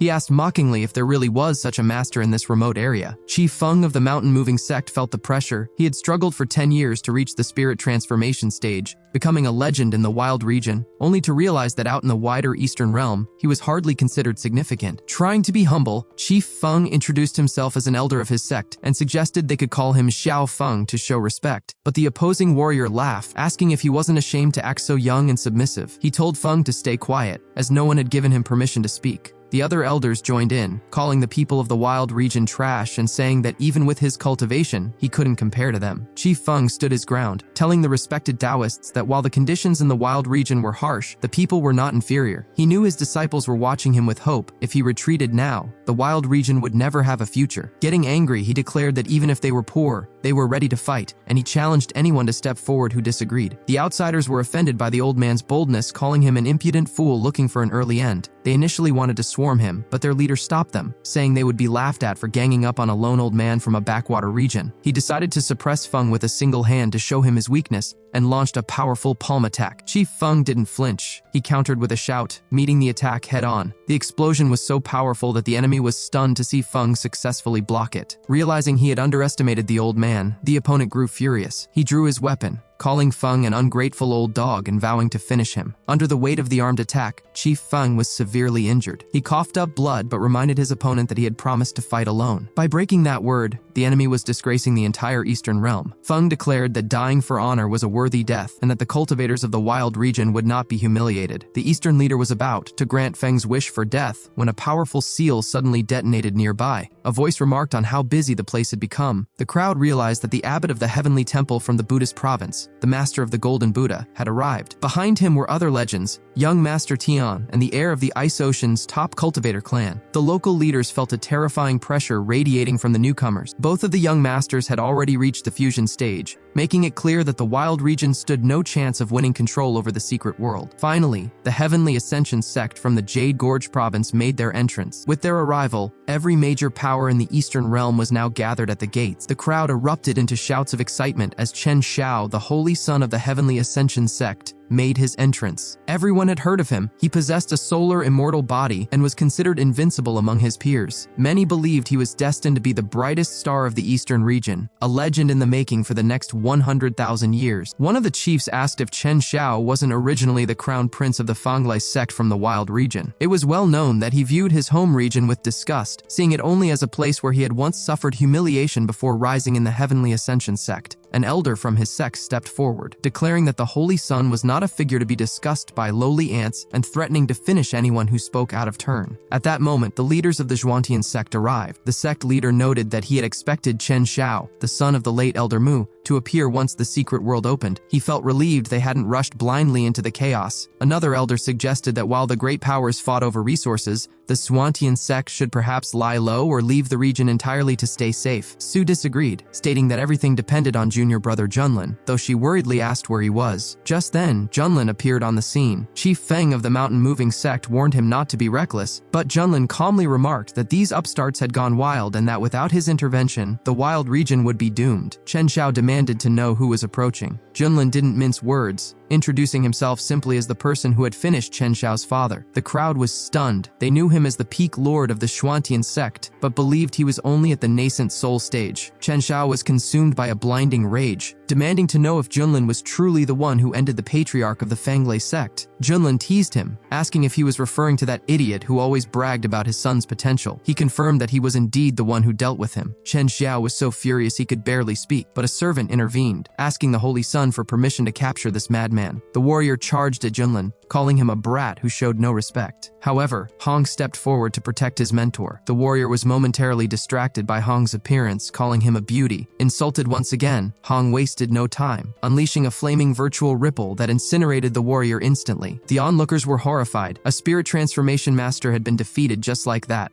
Chi Feng was shocked, wondering when such powerful cultivators had appeared in the wild region. He realized that new peaks were hidden behind the mountains, and his own knowledge was limited. He was even more confused. To learn that Hong was Junlin's disciple, he couldn't understand how a supposed nascent soul master could have a spirit transformation disciple. The Zhuantian sect leader rushed to Junlin, begging him to run while they distracted the Heavenly Ascension sect. He believed that as long as Junlin lived, the sect had a chance to be reborn. Junlin told him not to worry and introduced his newest disciple, Liner. He explained that she was the daughter of the Emperor of Wei and possessed a high-quality water spiritual root, making her a perfect fit for the peak of heavenly fragrances. Liner walked up to Su and formally greeted her. Su was immediately impressed, noting that the girl seemed like the true embodiment of spiritual potential. However, Chen Xiao wasn't finished. He shouted at Junlin, warning him not to look down on him or the Heavenly Ascension sect. He vowed that everyone from the Zhuantian sect would pay for his father's death with their lives, and that Junlin would be made to suffer. Junlin calmly asked if Chen Xiao actually thought he was worthy of a direct challenge. He then ordered Hong to step forward and teach the boy some humility, just as Junlin had taught him. Hong felt like a dog finally let off its chain. Although he didn't like being ordered around, he was more than happy to unleash his frustration on a new target. When Chen Xiao saw Hong stepping up, he called Junlin a coward for hiding behind his disciple, and claimed Junlin was afraid to face a real saint. Hong retorted that his mentor's intervention wasn't even needed to handle someone like him. Chen Xiao, struck by Hong's strength and appearance, asked why someone so talented would languish in a miserable sect. He offered Hong a place in the Heavenly Ascension sect, promising the highest favors. Hong flatly refused, stating he wasn't interested. Chen Xiao, continuing to mistake Hong for a girl, asked if he had even bothered to think it over. Hong replied that his mentor was right. Chen Xiao's father was an idiot, and Chen Xiao himself was a double idiot. Enraged by the insult, Chen Xiao decided to punish him and launched a swirling fire attack attack. Hong stayed calm and used his meteorite flame,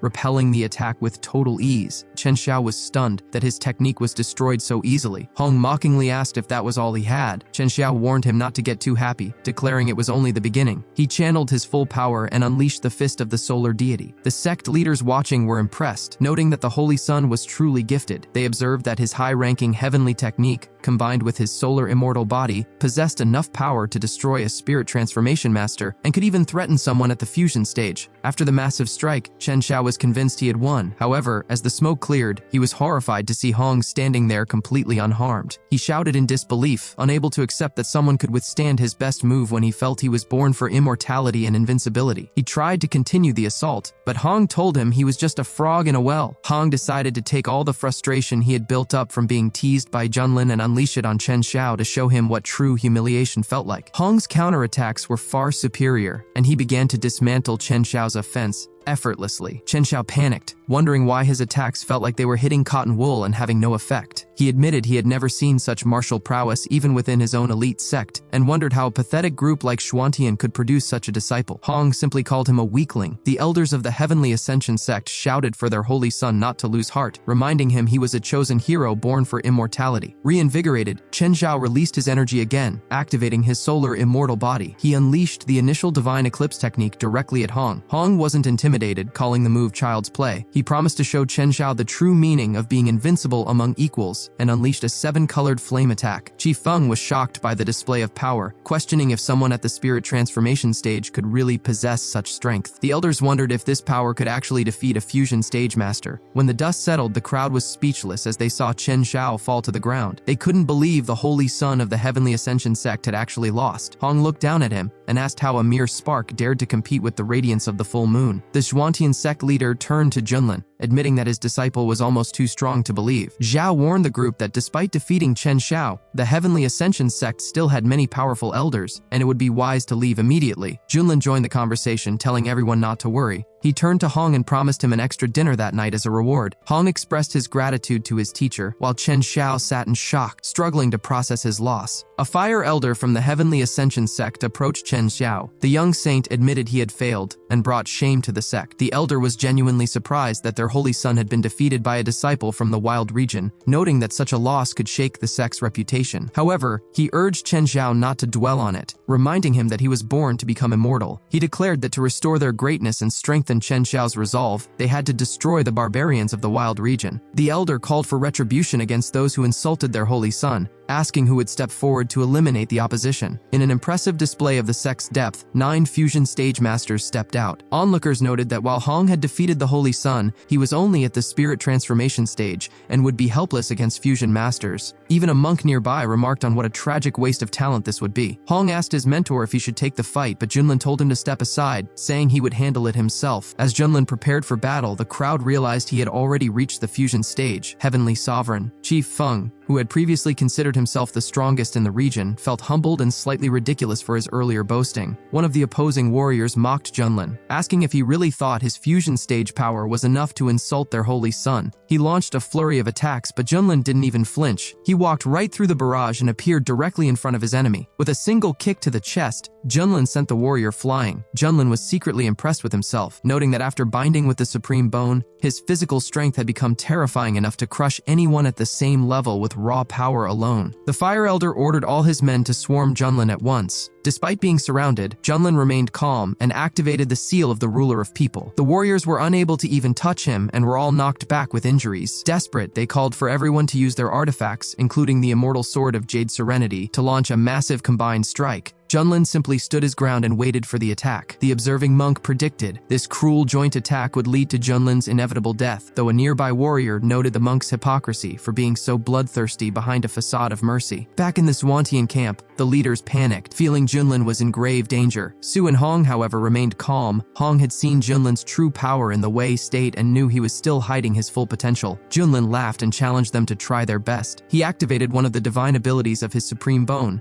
unleashing a divine punishing light. The energy was so overwhelming that it absorbed the joint attack and decimated the group of warriors. Badly wounded and defeated, the survivors begged the Fire Elder to save them. The Elder realized that Junlin was far more troublesome than he had ever anticipated. The Fire Elder grew desperate, realizing that with the Holy Sun seriously injured and the other warriors defeated, he couldn't return to the sect empty-handed. He decided to take matters into his own hands and launched an attack directly from the sect's massive ship. Witnesses recognized the weapon as the Buddha Tower, a 3-star spiritual artifact and the Elder's most powerful tool. Many thought this would finally be the end for the Zwantian sect. The Elder unleashed the tower's energy, certain it would finish Junlin. However, Junlin was actually excited, as this was exactly the challenge he was waiting for. The system immediately notified Junlin that he was in conflict with a peak fusion stage master. The passive ability triggered once again, elevating Junlin's power to the full fusion stage. The Elder tried to close the distance, but he couldn't get near Junlin. Every attack the Elder launched was effortlessly repelled. The Elder was shocked, wondering if Junlin had been hiding this level of power all along. Seeing no way to win, the Elder suddenly changed his tone, admitting defeat and announcing that the Heavenly Ascension sect would voluntarily withdraw from the fight for the secret world. This only made Junlin angrier. He pointed out how unfair it was for them to attack whenever they wanted and then expect to just walk away. Junlin declared that since they had already started this, they should finish it with their lives. The Elder warned him not to provoke the full wrath of the Heavenly Ascension sect, but then paused as he realized something. Junlin must have been the one who killed Elder Mu from their outer courtyard. Junlin confirmed it, stating that since they were already enemies, he might as well finish a few more for fun. Without giving the Elder another chance to speak, Junlin used his power to incinerate him instantly. The crowd was speechless. A barbarian from the wild region had just destroyed a high-ranking Elder with a single wave of his hand. They realized that with the Elder's fall and Chen Shao's spirit being crushed, the reputation of the Heavenly Ascension sect would be ruined. Chen Shao himself was filled with despair, wondering if his father's killer was truly so strong that he would never get his revenge. The remaining warriors panicked and decided to activate their golden ship to escape with the Holy Sun. Hong was annoyed by their attempt to flee after such a show of arrogance. He unleashed a massive wave of flames toward the ship, vowing that none of them would escape. The onlookers were terrified, thinking that Junlin and his disciple were completely insane for trying to wipe out the entire group, including the Holy Sun. However, just as the flames were about to hit, a monk stepped in to protect the ship with a powerful palm strike. Addressing Hong as a young lady, the monk asked when this cycle of revenge would ever end and why they were so intent on exterminating everyone. Hong wasn't fooled, telling the bald monk that he saw right through the Buddhist tricks. He accused the monk of being a hypocrite who was only saving the ship so the Heavenly Ascension sect would owe him a favor. The monk denied the claim, suggesting that Hong's prejudice showed he was falling into the demonic path and offered to guide him. Hong retorted that back in the central region,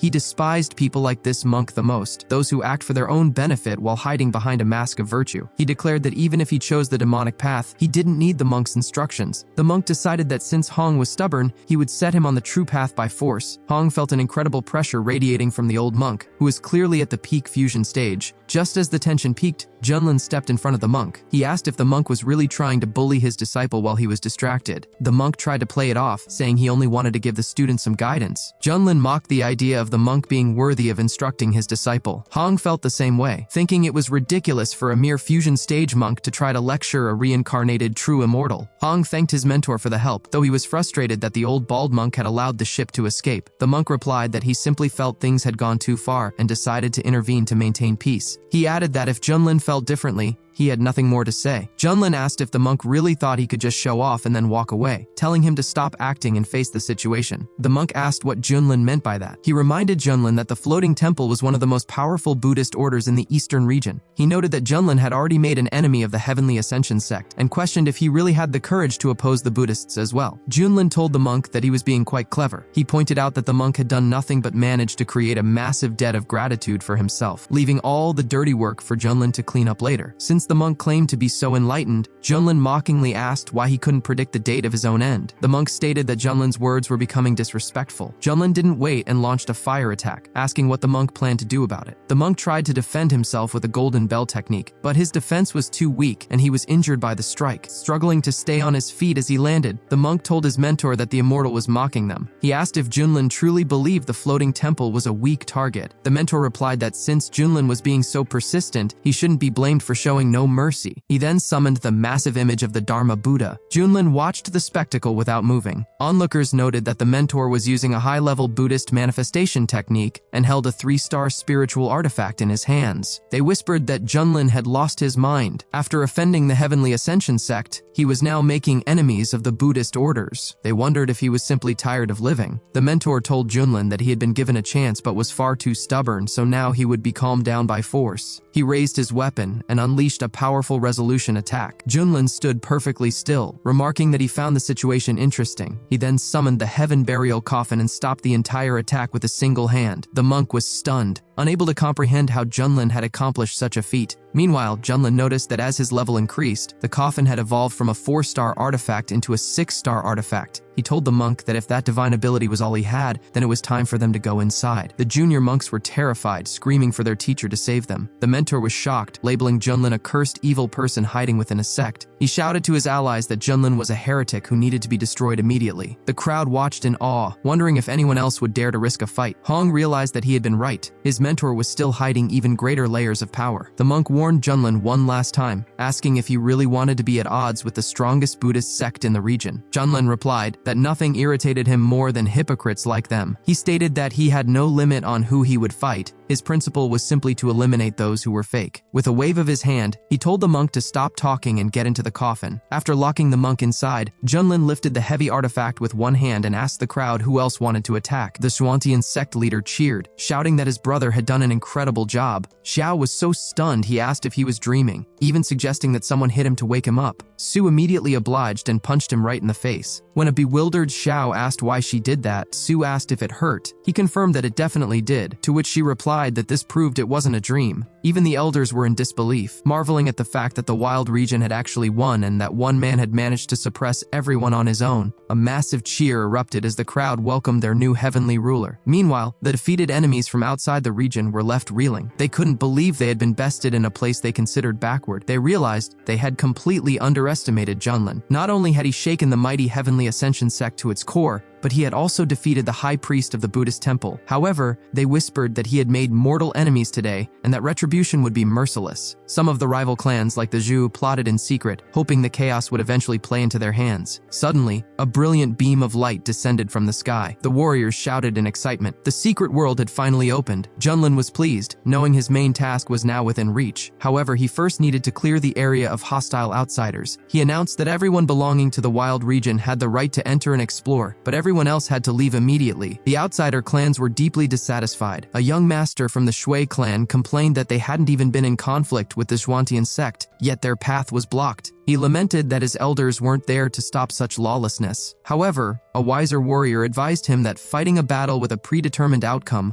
was just challenging fate. The young gentleman agreed, deciding to let Junlin wallow in his arrogance for now, believing it would eventually lead to his downfall. They decided to retreat and wait for a better opportunity. With the entrance cleared, Junlin took his disciples and stepped into the radiant world of Luotan. He was immediately struck by the stunning atmosphere inside. The system chimed in, announcing that a location for activation had been found and asking if he wanted to claim his reward. Junlin accepted, receiving a new projection ability. He noted it was a good addition, especially after seeing how troublesome the Golden Buddha's manifestation had been earlier. The sect leader ordered the disciples to scatter and search for rare herbs, but cautioned them to stay close and watch each other's backs. Junlin decided to do some exploring of his own while waiting for the system's next cue. The danger of the realm quickly became apparent. A group of disciples fell into a monster's trap. The creatures here were incredibly dangerous, and the leader warned everyone to gather together. Noting that even the common monsters in this world had reached the Golden Core stage, Hong remarked that no one gives away resources for free, and that they would have to prove their strength. The situation grew more chaotic as a flock of sinister birds flew overhead, followed by a pack of aggressive monkeys that launched a coordinated attack. The disciples engaged in a fierce battle, but the monkeys were relentless and powerful. One of the monkeys grabbed a female disciple, who screamed for help. The warriors rushed to her aid, but the monkey's fur was so hard that their weapons had no effect. The girl continued to scream in terror as the beast pinned her down, desperate for someone to save her from the monster's clutches. Hong caught sight of the attack and stepped in, using his fire techniques to incinerate the monkey. He checked on the girl to see if she was unharmed, and she gratefully thanked him. The sect leader noted that having Hong around brought a sense of calm to the group and asked him to look after the younger disciple. disciples. He warned that these white monkeys were agile and possessed the power of soul generation, so they couldn't afford to be careless. Hong felt that the leader should focus on his own safety rather than worrying about him. Before he could say more, the monkeys swarmed him all at once. Sensing them instantly, Hong unleashed a wall of fire, declaring them all doomed. The disciples were amazed, noting that Hong's fighting style perfectly mirrored his teacher's. Hong, however, snapped at them to be quiet, wondering where that bastard Junlin had wandered off to,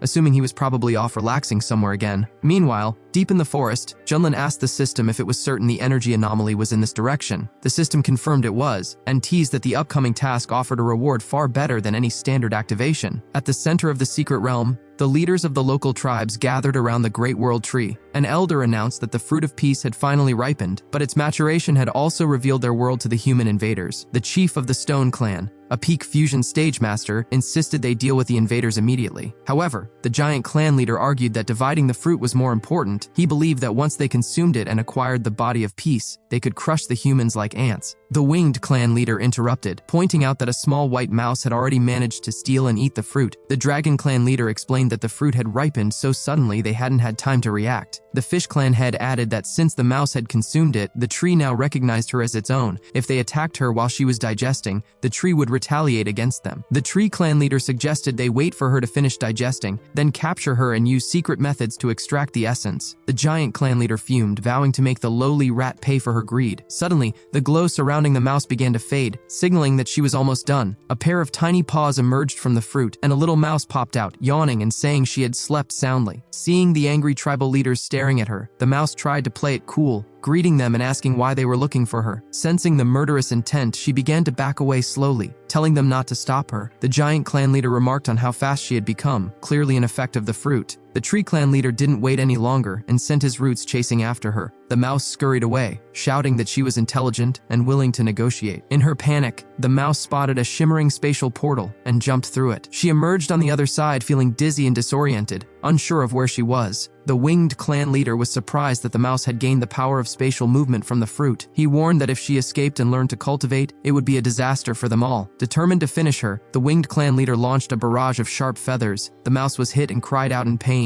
Falling to the ground, she whimpered that she didn't want to be eaten and just wanted to survive. However, the Stone Clan leader appeared behind her, declaring that her end was inevitable, and unleashed a powerful airstrike. The mouse was so small and weak that the force of the air sent her tumbling toward the abyss. Unable to resist, the head of the winged clan approached, mocking the dead rat for daring to claim the fruit of peace. He questioned if she even understood its value or who she thought she was to have a right to it. The head of the giant clan stood over her as well, taunting her to run, but noted she was paralyzed with fear. The mouse spoke up, arguing that no one's name was written on the fruit, so she didn't see why she couldn't eat it. She told them they were blaming her for nothing, and that she felt ashamed for them. This infuriated the head of the tree clan. He explained that the Great World Tree, which supports the entire secret world, only produces fruit once every few eras. Anyone who eats it gains the Great Luo body, the most prestigious physical form in the immortal rankings. Their tribes had waited for hundreds of generations for this moment, and she had stolen it from them. He asked her plainly if she didn't think she deserved to die so the fruit's essence could be returned to its rightful owners. The mouse realized the gravity of what she'd done and, fearing for her life, cried out for someone to save her. Just as the tree clan leader moved to crush her, an attack struck him from behind. Startled, he sensed a powerful aura and demanded to know who was there. Junlin appeared, asking the system if this little white mouse was truly the source of the energy wave. The system confirmed that by eating the fruit, the mouse had already formed the Great Luo body, giving her legendary potential. The mouse scurried over to Junlin, calling him a hero and complaining that these evil people wanted to eat her. Junlin mused that this scenario felt familiar. It seemed like every time he took on a disciple, he had to save them first. He wondered if he was becoming like a classic protagonist. He decided that since Hong was so stubborn and difficult, maybe this plump, obedient mouse would make a better student. The giant clan leader shouted that an invader had arrived and attacked. Angry that Junlin was ignoring them, Junlin didn't move. He stopped the giant's massive hammer with a single hand. He calmly stated that the mouse now belonged to him and offered to spare the tribes if they left immediately. The Stone Clan leader attacked as well, noting that Junlin was at the peak fusion stage, just like them. He questioned how Junlin dared to act so superior when they were all at the same power level. The giant clan leader agreed, calling for everyone to crush the invader together. Unfazed, Junlin stepped forward and struck out with his bare hands. The blow was so powerful it sent the giant clan leader flying. The giant was in shock, unable to understand how a simple physical strike could carry such weight. The winged clan leader then unleashed a barrage of razor-sharp feathers, telling Junlin he was seeking death. Junlin raised his defense and told them that since they chose to resist, they shouldn't blame him for being blunt. He He unleashed the Great Wasteland Finger, sealing the heavens and raining down a fiery avalanche. The tribal heads were forced to take cover under a massive stone, shouting for everyone to stand together to repel the attack. Junlin watched them, finding their coordination interesting, but decided it was time to test his new login bonus, the Heavenly Emperor's projection. As a massive divine illusion appeared behind Junlin, the giant clan leader grew confused and made a strange comment, accusing Junlin of being a fake or using shortcuts like an AI to create his power. The tribal inhabitants were terrified by the overwhelming pressure of Junlin's massive illusion, feeling completely insignificant in its shadow. On the other side of the secret world, other cultivators saw the massive form in the sky. They realized it was a divine incarnation ability, far more powerful than anything they had ever seen, even surpassing the Buddhist monks they had encountered earlier. The elders wondered if it was truly the heavenly ruler from the wild region. They noted that even the strongest incarnations from the central lands would look pale in comparison and would have no choice but to bow in submission to such power. Hong observed the massive figure in the sky. Realizing his mentor was revealing yet another layer of hidden power, he wondered just how many more secrets Junlin was keeping.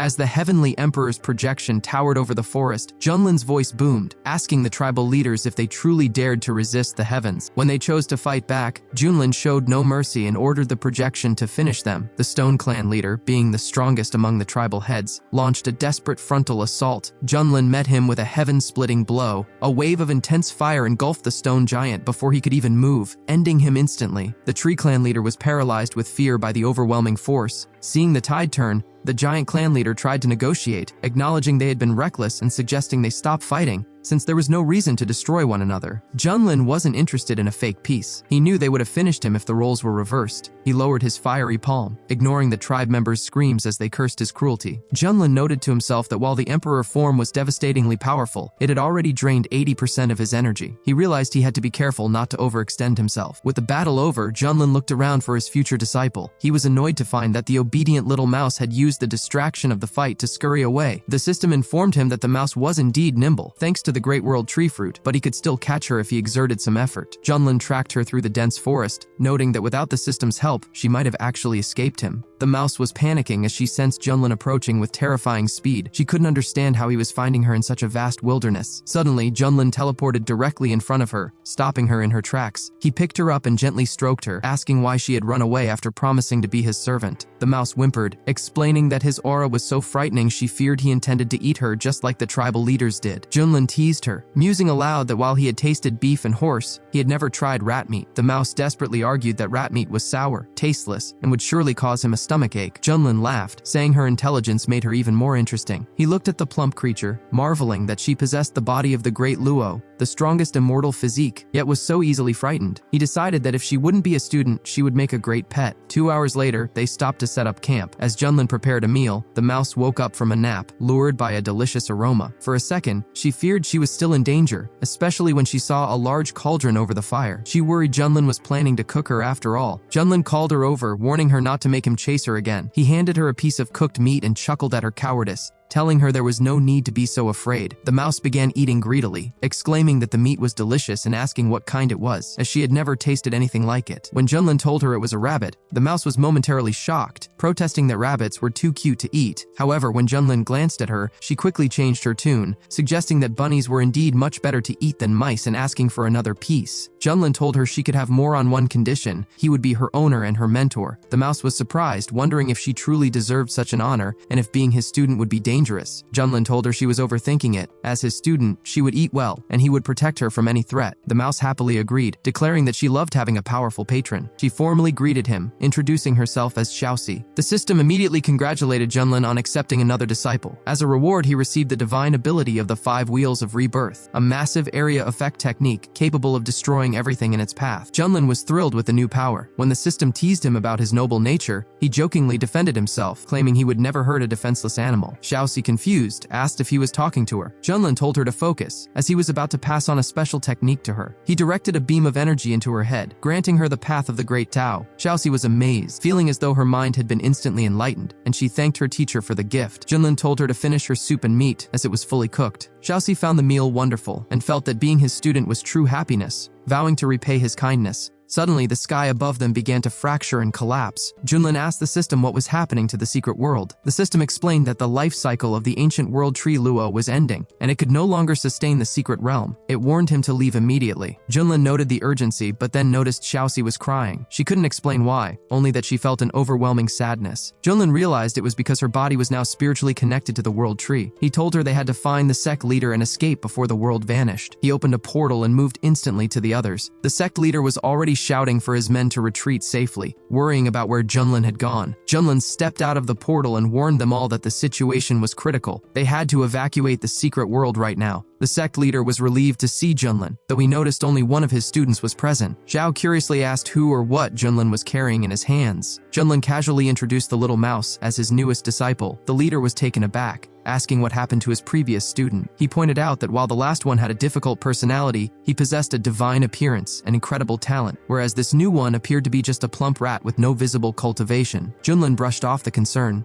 assuring them that Hong had already exited the secret world and would be waiting for them outside. Once they emerged, the elders were glad to be back, noting that while the secret realm was dangerous, they had secured many rare resources thanks to Junlin. Hong approached his mentor, and Junlin introduced the two students, telling them they should live in peace and harmony from now on. Xiaoxi, the little mouse, looked back at the closing red portal and began to cry, realizing her home was disappearing forever. However, the situation grew dire, as various ancient creatures from the depths of the secret world also crossed over into the real world. A massive monster looked around, complaining that the spiritual energy in this new world was incredibly weak. A giant snake asked if the two-legged creatures were the humans mentioned in ancient records, mocking their weak cultivation. A rhinoceros monster suggested that since they were in a new environment, they should focus on adapting, taking over the land, and redistributing the territories among themselves. The winged clan leader added that they should enslave the humans first. The sect leader's face went pale. He explained that these were ancient relics, creatures from the deepest parts of the secret world whose power far surpassed anything they had faced before. He pointed out that there were hundreds of them at the spirit transformation stage and dozens at the fusion stage. He explained that these diverse races had survived for countless years in the secret realm, and if they united, they could rival the 5 strongest sects in the entire eastern region. Xiao asked if they could negotiate, but the leader said it was impossible. These creatures were essentially barbarians who had just lost their home. They would almost certainly try to take over the wild region for revenge. As the warriors began to panic, Elder Feng stepped forward and told them not to be afraid. He reminded them that they had Junlin on their side, and as long as he was with them, they could handle anything. The warriors' spirits lifted, believing that no enemy was a match for Junlin. Hong also looked at his mentor, wondering if he really could withstand an onslaught from such a massive army. Just then, the system appeared with a new quest. Junlin had to gain the trust of 10,000 of these secret world natives and convince them to join the Swantian sect. Junlin was incredulous, asking the system if it was joking. He complained that fighting them was one thing, but persuading them to join was a total headache. He realized the system was telling him that he couldn't just destroy them,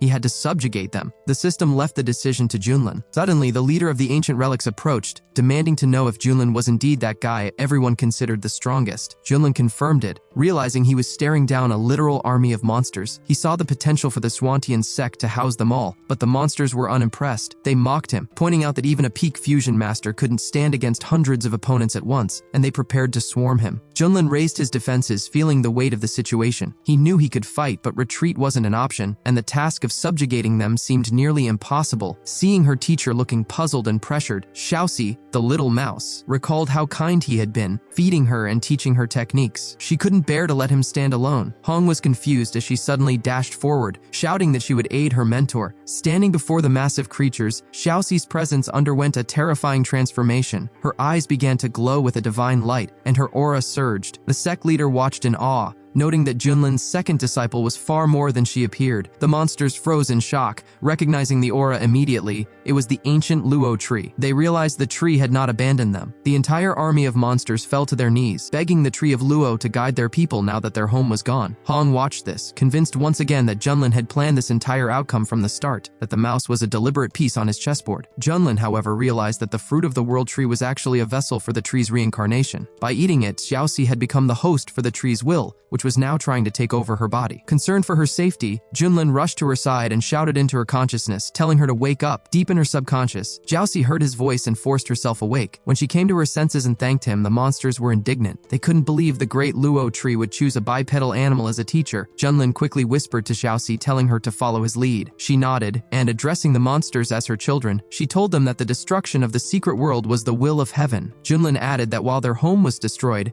The Zhuantian sect was ready to be their new refuge. Xiaoxi thanked him, playing the part of the divine guide. When one monster questioned if they really had to submit to humans, Xiaoxi flashed her aura again, asking if they dared to doubt her. Terrified, the monster submitted, and she ordered them all to follow her and Junlin back to the sect. The system immediately congratulated Junlin for completing the quest, rewarding him with a sundial. Junlin was slightly disappointed, since he had the golden arm that granted him strength without training. A time-manipulating training tool was useless to him. However, he realized it would be perfect for Hong, who was obsessed with getting stronger. Hong caught Junlin looking at him with a strange expression, and wondered if his mentor was upset that he hadn't helped with the monsters. Meanwhile, the sect leader was in total shock, asking if he was dreaming. Zhao told the leader that with this massive influx of power, the Zhuantian sect would undoubtedly become one of the top 10 strongest sects in the entire eastern region. Elder Feng stood in stunned silence, muttering to himself, is this even possible? While he was relieved the wild region was saved, he felt a sting of irrelevance. It seemed his mountain-moving sect had been completely overshadowed by the rise of Zhuantian. Xiaoxi turned to Junlin, beaming with pride, and told him that she had succeeded. The monsters had actually listened to her. Junlin praised her, though he remained curious about the residual will of the great luo tree. Xiaoxi reassured him that she didn't feel anything strange anymore, since waking up, the presence had vanished. Satisfied, Junlin announced it was time to take their new recruits and return to the Zhuantian sect.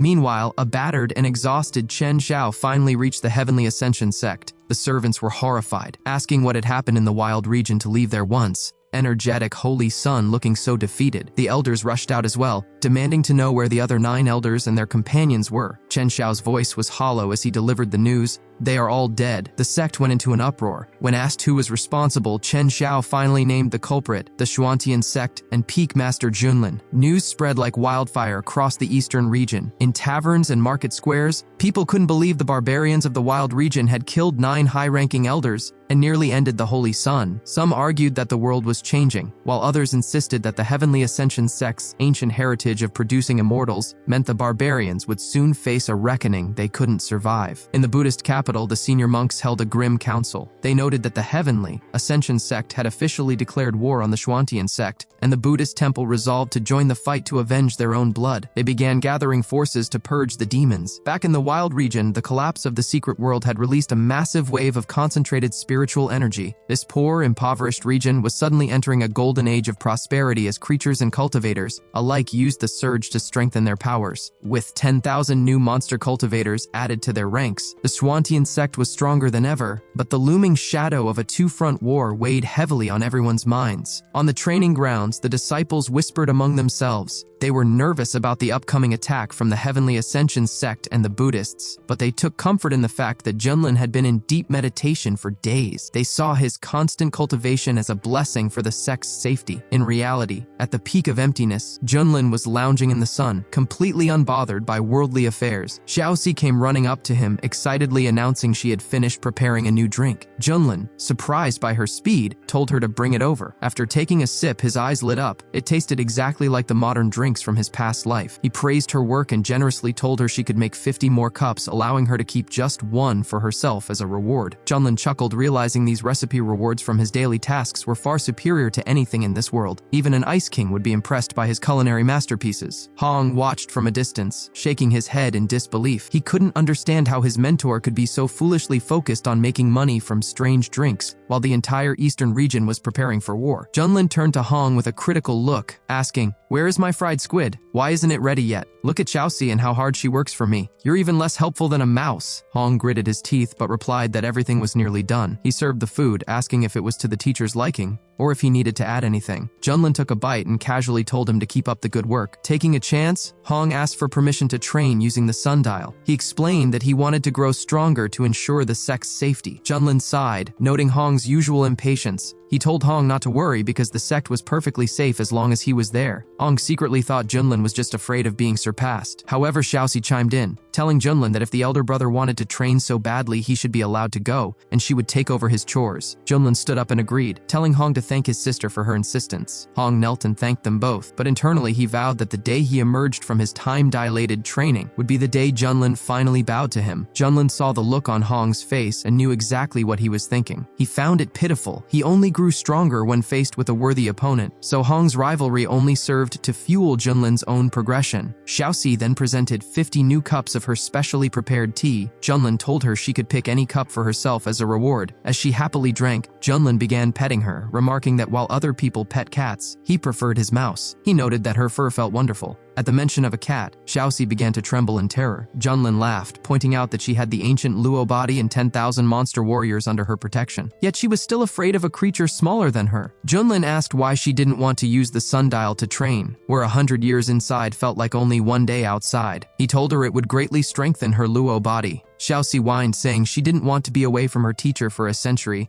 and besides, training was boring compared to eating tasty food with him. Junlin laughed, realizing they were kindred spirits. He then remembered that demons who reach the spirit transformation stage can take human form. He asked why he had never seen her transform. Xiaoxi admitted she had simply forgotten how, but at Junlin's suggestion, she tried it right then and there. Suddenly, she transformed into a mouse girl. Junlin's eyes widened in shock. He quickly closed his eyes and turned away, shouting, "What the hell? This is too scary! Are you making fun of me?" Xiaoxi felt offended, insisting she had tried her best but could only manage that specific appearance for now. Junlin told her to change back immediately. However, after a few moments, Xiaoxi admitted she had forgotten how to turn back into a mouse. Junlin groaned, asking if she was a mouse or a pig. Xiaoxi begged him not to be angry and promised she would figure it out soon. She asked if he wanted to keep petting her in this form, but Junlin flatly refused, saying he just wanted some peace and quiet. Xiaoxi ran to a pool of water to look at her reflection, thinking to herself that she actually looked quite cute. Meanwhile, at the border between the wild region and the spiritual region, a massive fleet of ships from the Heavenly Ascension sect was approaching. One of the passengers remarked that the wrath of the #1 sect in the eastern region was something no one could survive. They were certain the Xuantian sect was doomed, and that Junlin was likely silent with fear. Suddenly, a panicked servant rushed to the young master on the lead ship, reporting that the battle had already begun, and there was fighting occurring outside. The young gentleman was furious at the vague report, threatening to break the servant's neck and throw him into a cesspool unless he explained exactly who was fighting whom. The servant stammered the news. The Heavenly Ascension sect had launched a full-scale invasion of the wild region. The young master emerged from his quarters, a cruel smile on his face. He was overjoyed that the savages who dared to oppose him would finally face their numbered days. He anticipated a massacre that would put the wild region in its place. At the mountain-moving sect, the atmosphere was thick with dread. A massive army was closing in. The elders pleaded with Chief Feng, begging him not to try and be a hero this time. They urged him to run if things grew dire, reminding him that he was the symbol of faith for all local cultivators, and his death would be an irreparable loss for the region. Back at the Xuantian sect, the alarm was raised. The disciples scrambled as the cry went out, "The enemy is at the gate!" In the training area, Zhao emerged from his long seclusion. Despite 500 years of objective time within the sundial, he felt he was still just short of achieving the fusion stage, realizing that isolation alone wasn't enough for a breakthrough. Su reminded him that without the pills and techniques provided by Junlin, he wouldn't have advanced a single step even in 1,000 years. Just then, the sect leader emerged, having successfully broken through to the fusion stage just before the battle. Suddenly, a terrifying shadow appeared within a pillar of fire. The leader gasped, sensing an aura that felt even more powerful than Junlin's. From the flames stepped Hong. Xiao, unaware of Hong's internal change, praised him as a worthy disciple of a great teacher, amazed by his monstrous growth. But Hong snapped, his eyes flashing with demonic arrogance. He didn't just speak, he attacked. When Su tried to intervene, reminding him they were of the same sect, Hong erupted into a chilling laughter. He declared himself the greatest master of the demonic path and a true immortal, mocking them as pathetic ants. He stated that if it weren't for Junlin,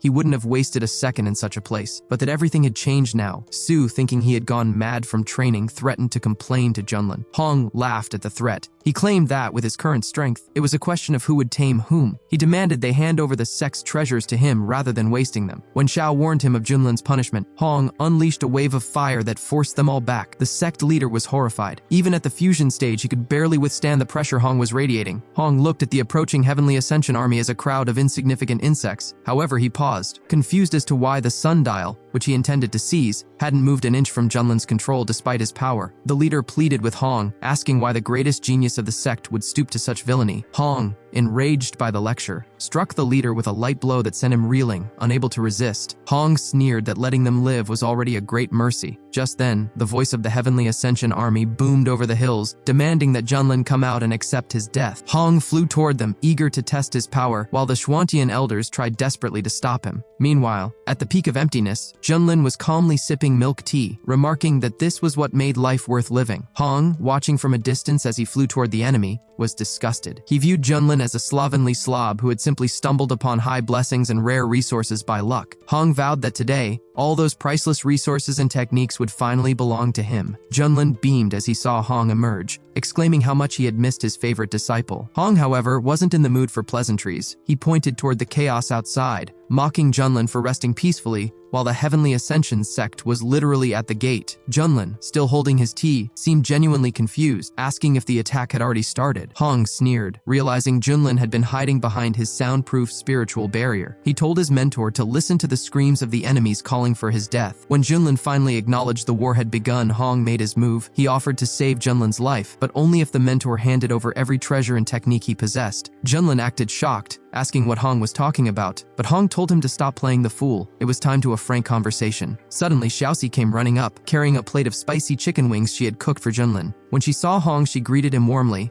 asking if he had finished his seclusion so quickly. Hong recoiled in fear at her appearance. In her mouse girl form, she looked terrifying to him. He wondered what kind of twisted tastes his mentor had to keep such a creature around, thinking the situation was beyond the bounds of common sense. The sect leader and Su arrived at the peak, shouting warnings to Junlin about Hong's betrayal. However, when they saw the girl with the mouse head, they froze in shock. Xiaoxi tried to reassure them, but the leader took a closer look and marveled at Junlin's exquisite and dreamlike taste in disciples. Junlin snapped at them to stop talking nonsense and asked why everyone was so tense. The leader explained that Hong had tried to seize the sundial and attacked his own sect members. Junlin turned to Hong, asking if it was true. Hong didn't deny it, telling Junlin that his death was inevitable anyway, and he clearly didn't understand the danger he was in. The leader cursed Hong as a traitor, but Hong countered that they had treated him like a servant for far too long. In a dramatic turn, Junlin covered his face and began to lament, claiming it was all his fault for disregarding his students' feelings. He put on a show of crocodile remorse, asking if Hong could ever forgive him so they could start over as teacher and student. Hong was disgusted, telling Junlin his acting was pathetic. Secretly, the system notified Junlin that he had successfully completed a temporary task, sincere admission of mistake with maximum emotion. For his performance, he received the Immortal Ruler's technique. Junlin was delighted. The remorse had been a total sham to earn the reward. Xiaoxi, seeing Junlin's depression, decided she needed to drink more milk tea to boost her spiritual power so she could eventually transform into a more appealing human form for her teacher. Meanwhile, Junlin decided to keep teasing Hong. He sat back and asked Xiaoxi to massage his shoulders, which she happily did. The sect leader was confused, wondering if Junlin had developed a split personality from the stress, but Su told him to be quiet. Junlin then turned to Hong and noted that after 200 years in sundial time of seclusion, Hong clearly felt all-powerful. Hong told him to shut up and decide, hand over the treasures and get help, or rot and die. Xiao, misinterpreting Hong's offer of help as a sign of lingering conscience, suggested they might still turn the tide if Junlin agreed, but Junlin just sipped his lemonade and asked Hong if he was really sure he was stronger than his mentor now. Hong boasted that he had surpassed Junlin in every way during his 200 years of training. Just as the Heavenly Ascension fleet reached the soaring peak, an attack was launched from the sky toward Hong. Enraged by the interference, Hong reflected the attack with a single wave of his hand. The reflected beam was so fast it obliterated the very ship that fired it. The surviving soldiers screamed in confusion, demanding to know who did it. Hong was furious that these annoying flies were interrupting his confrontation with Junlin. He decided to deal with the invaders first,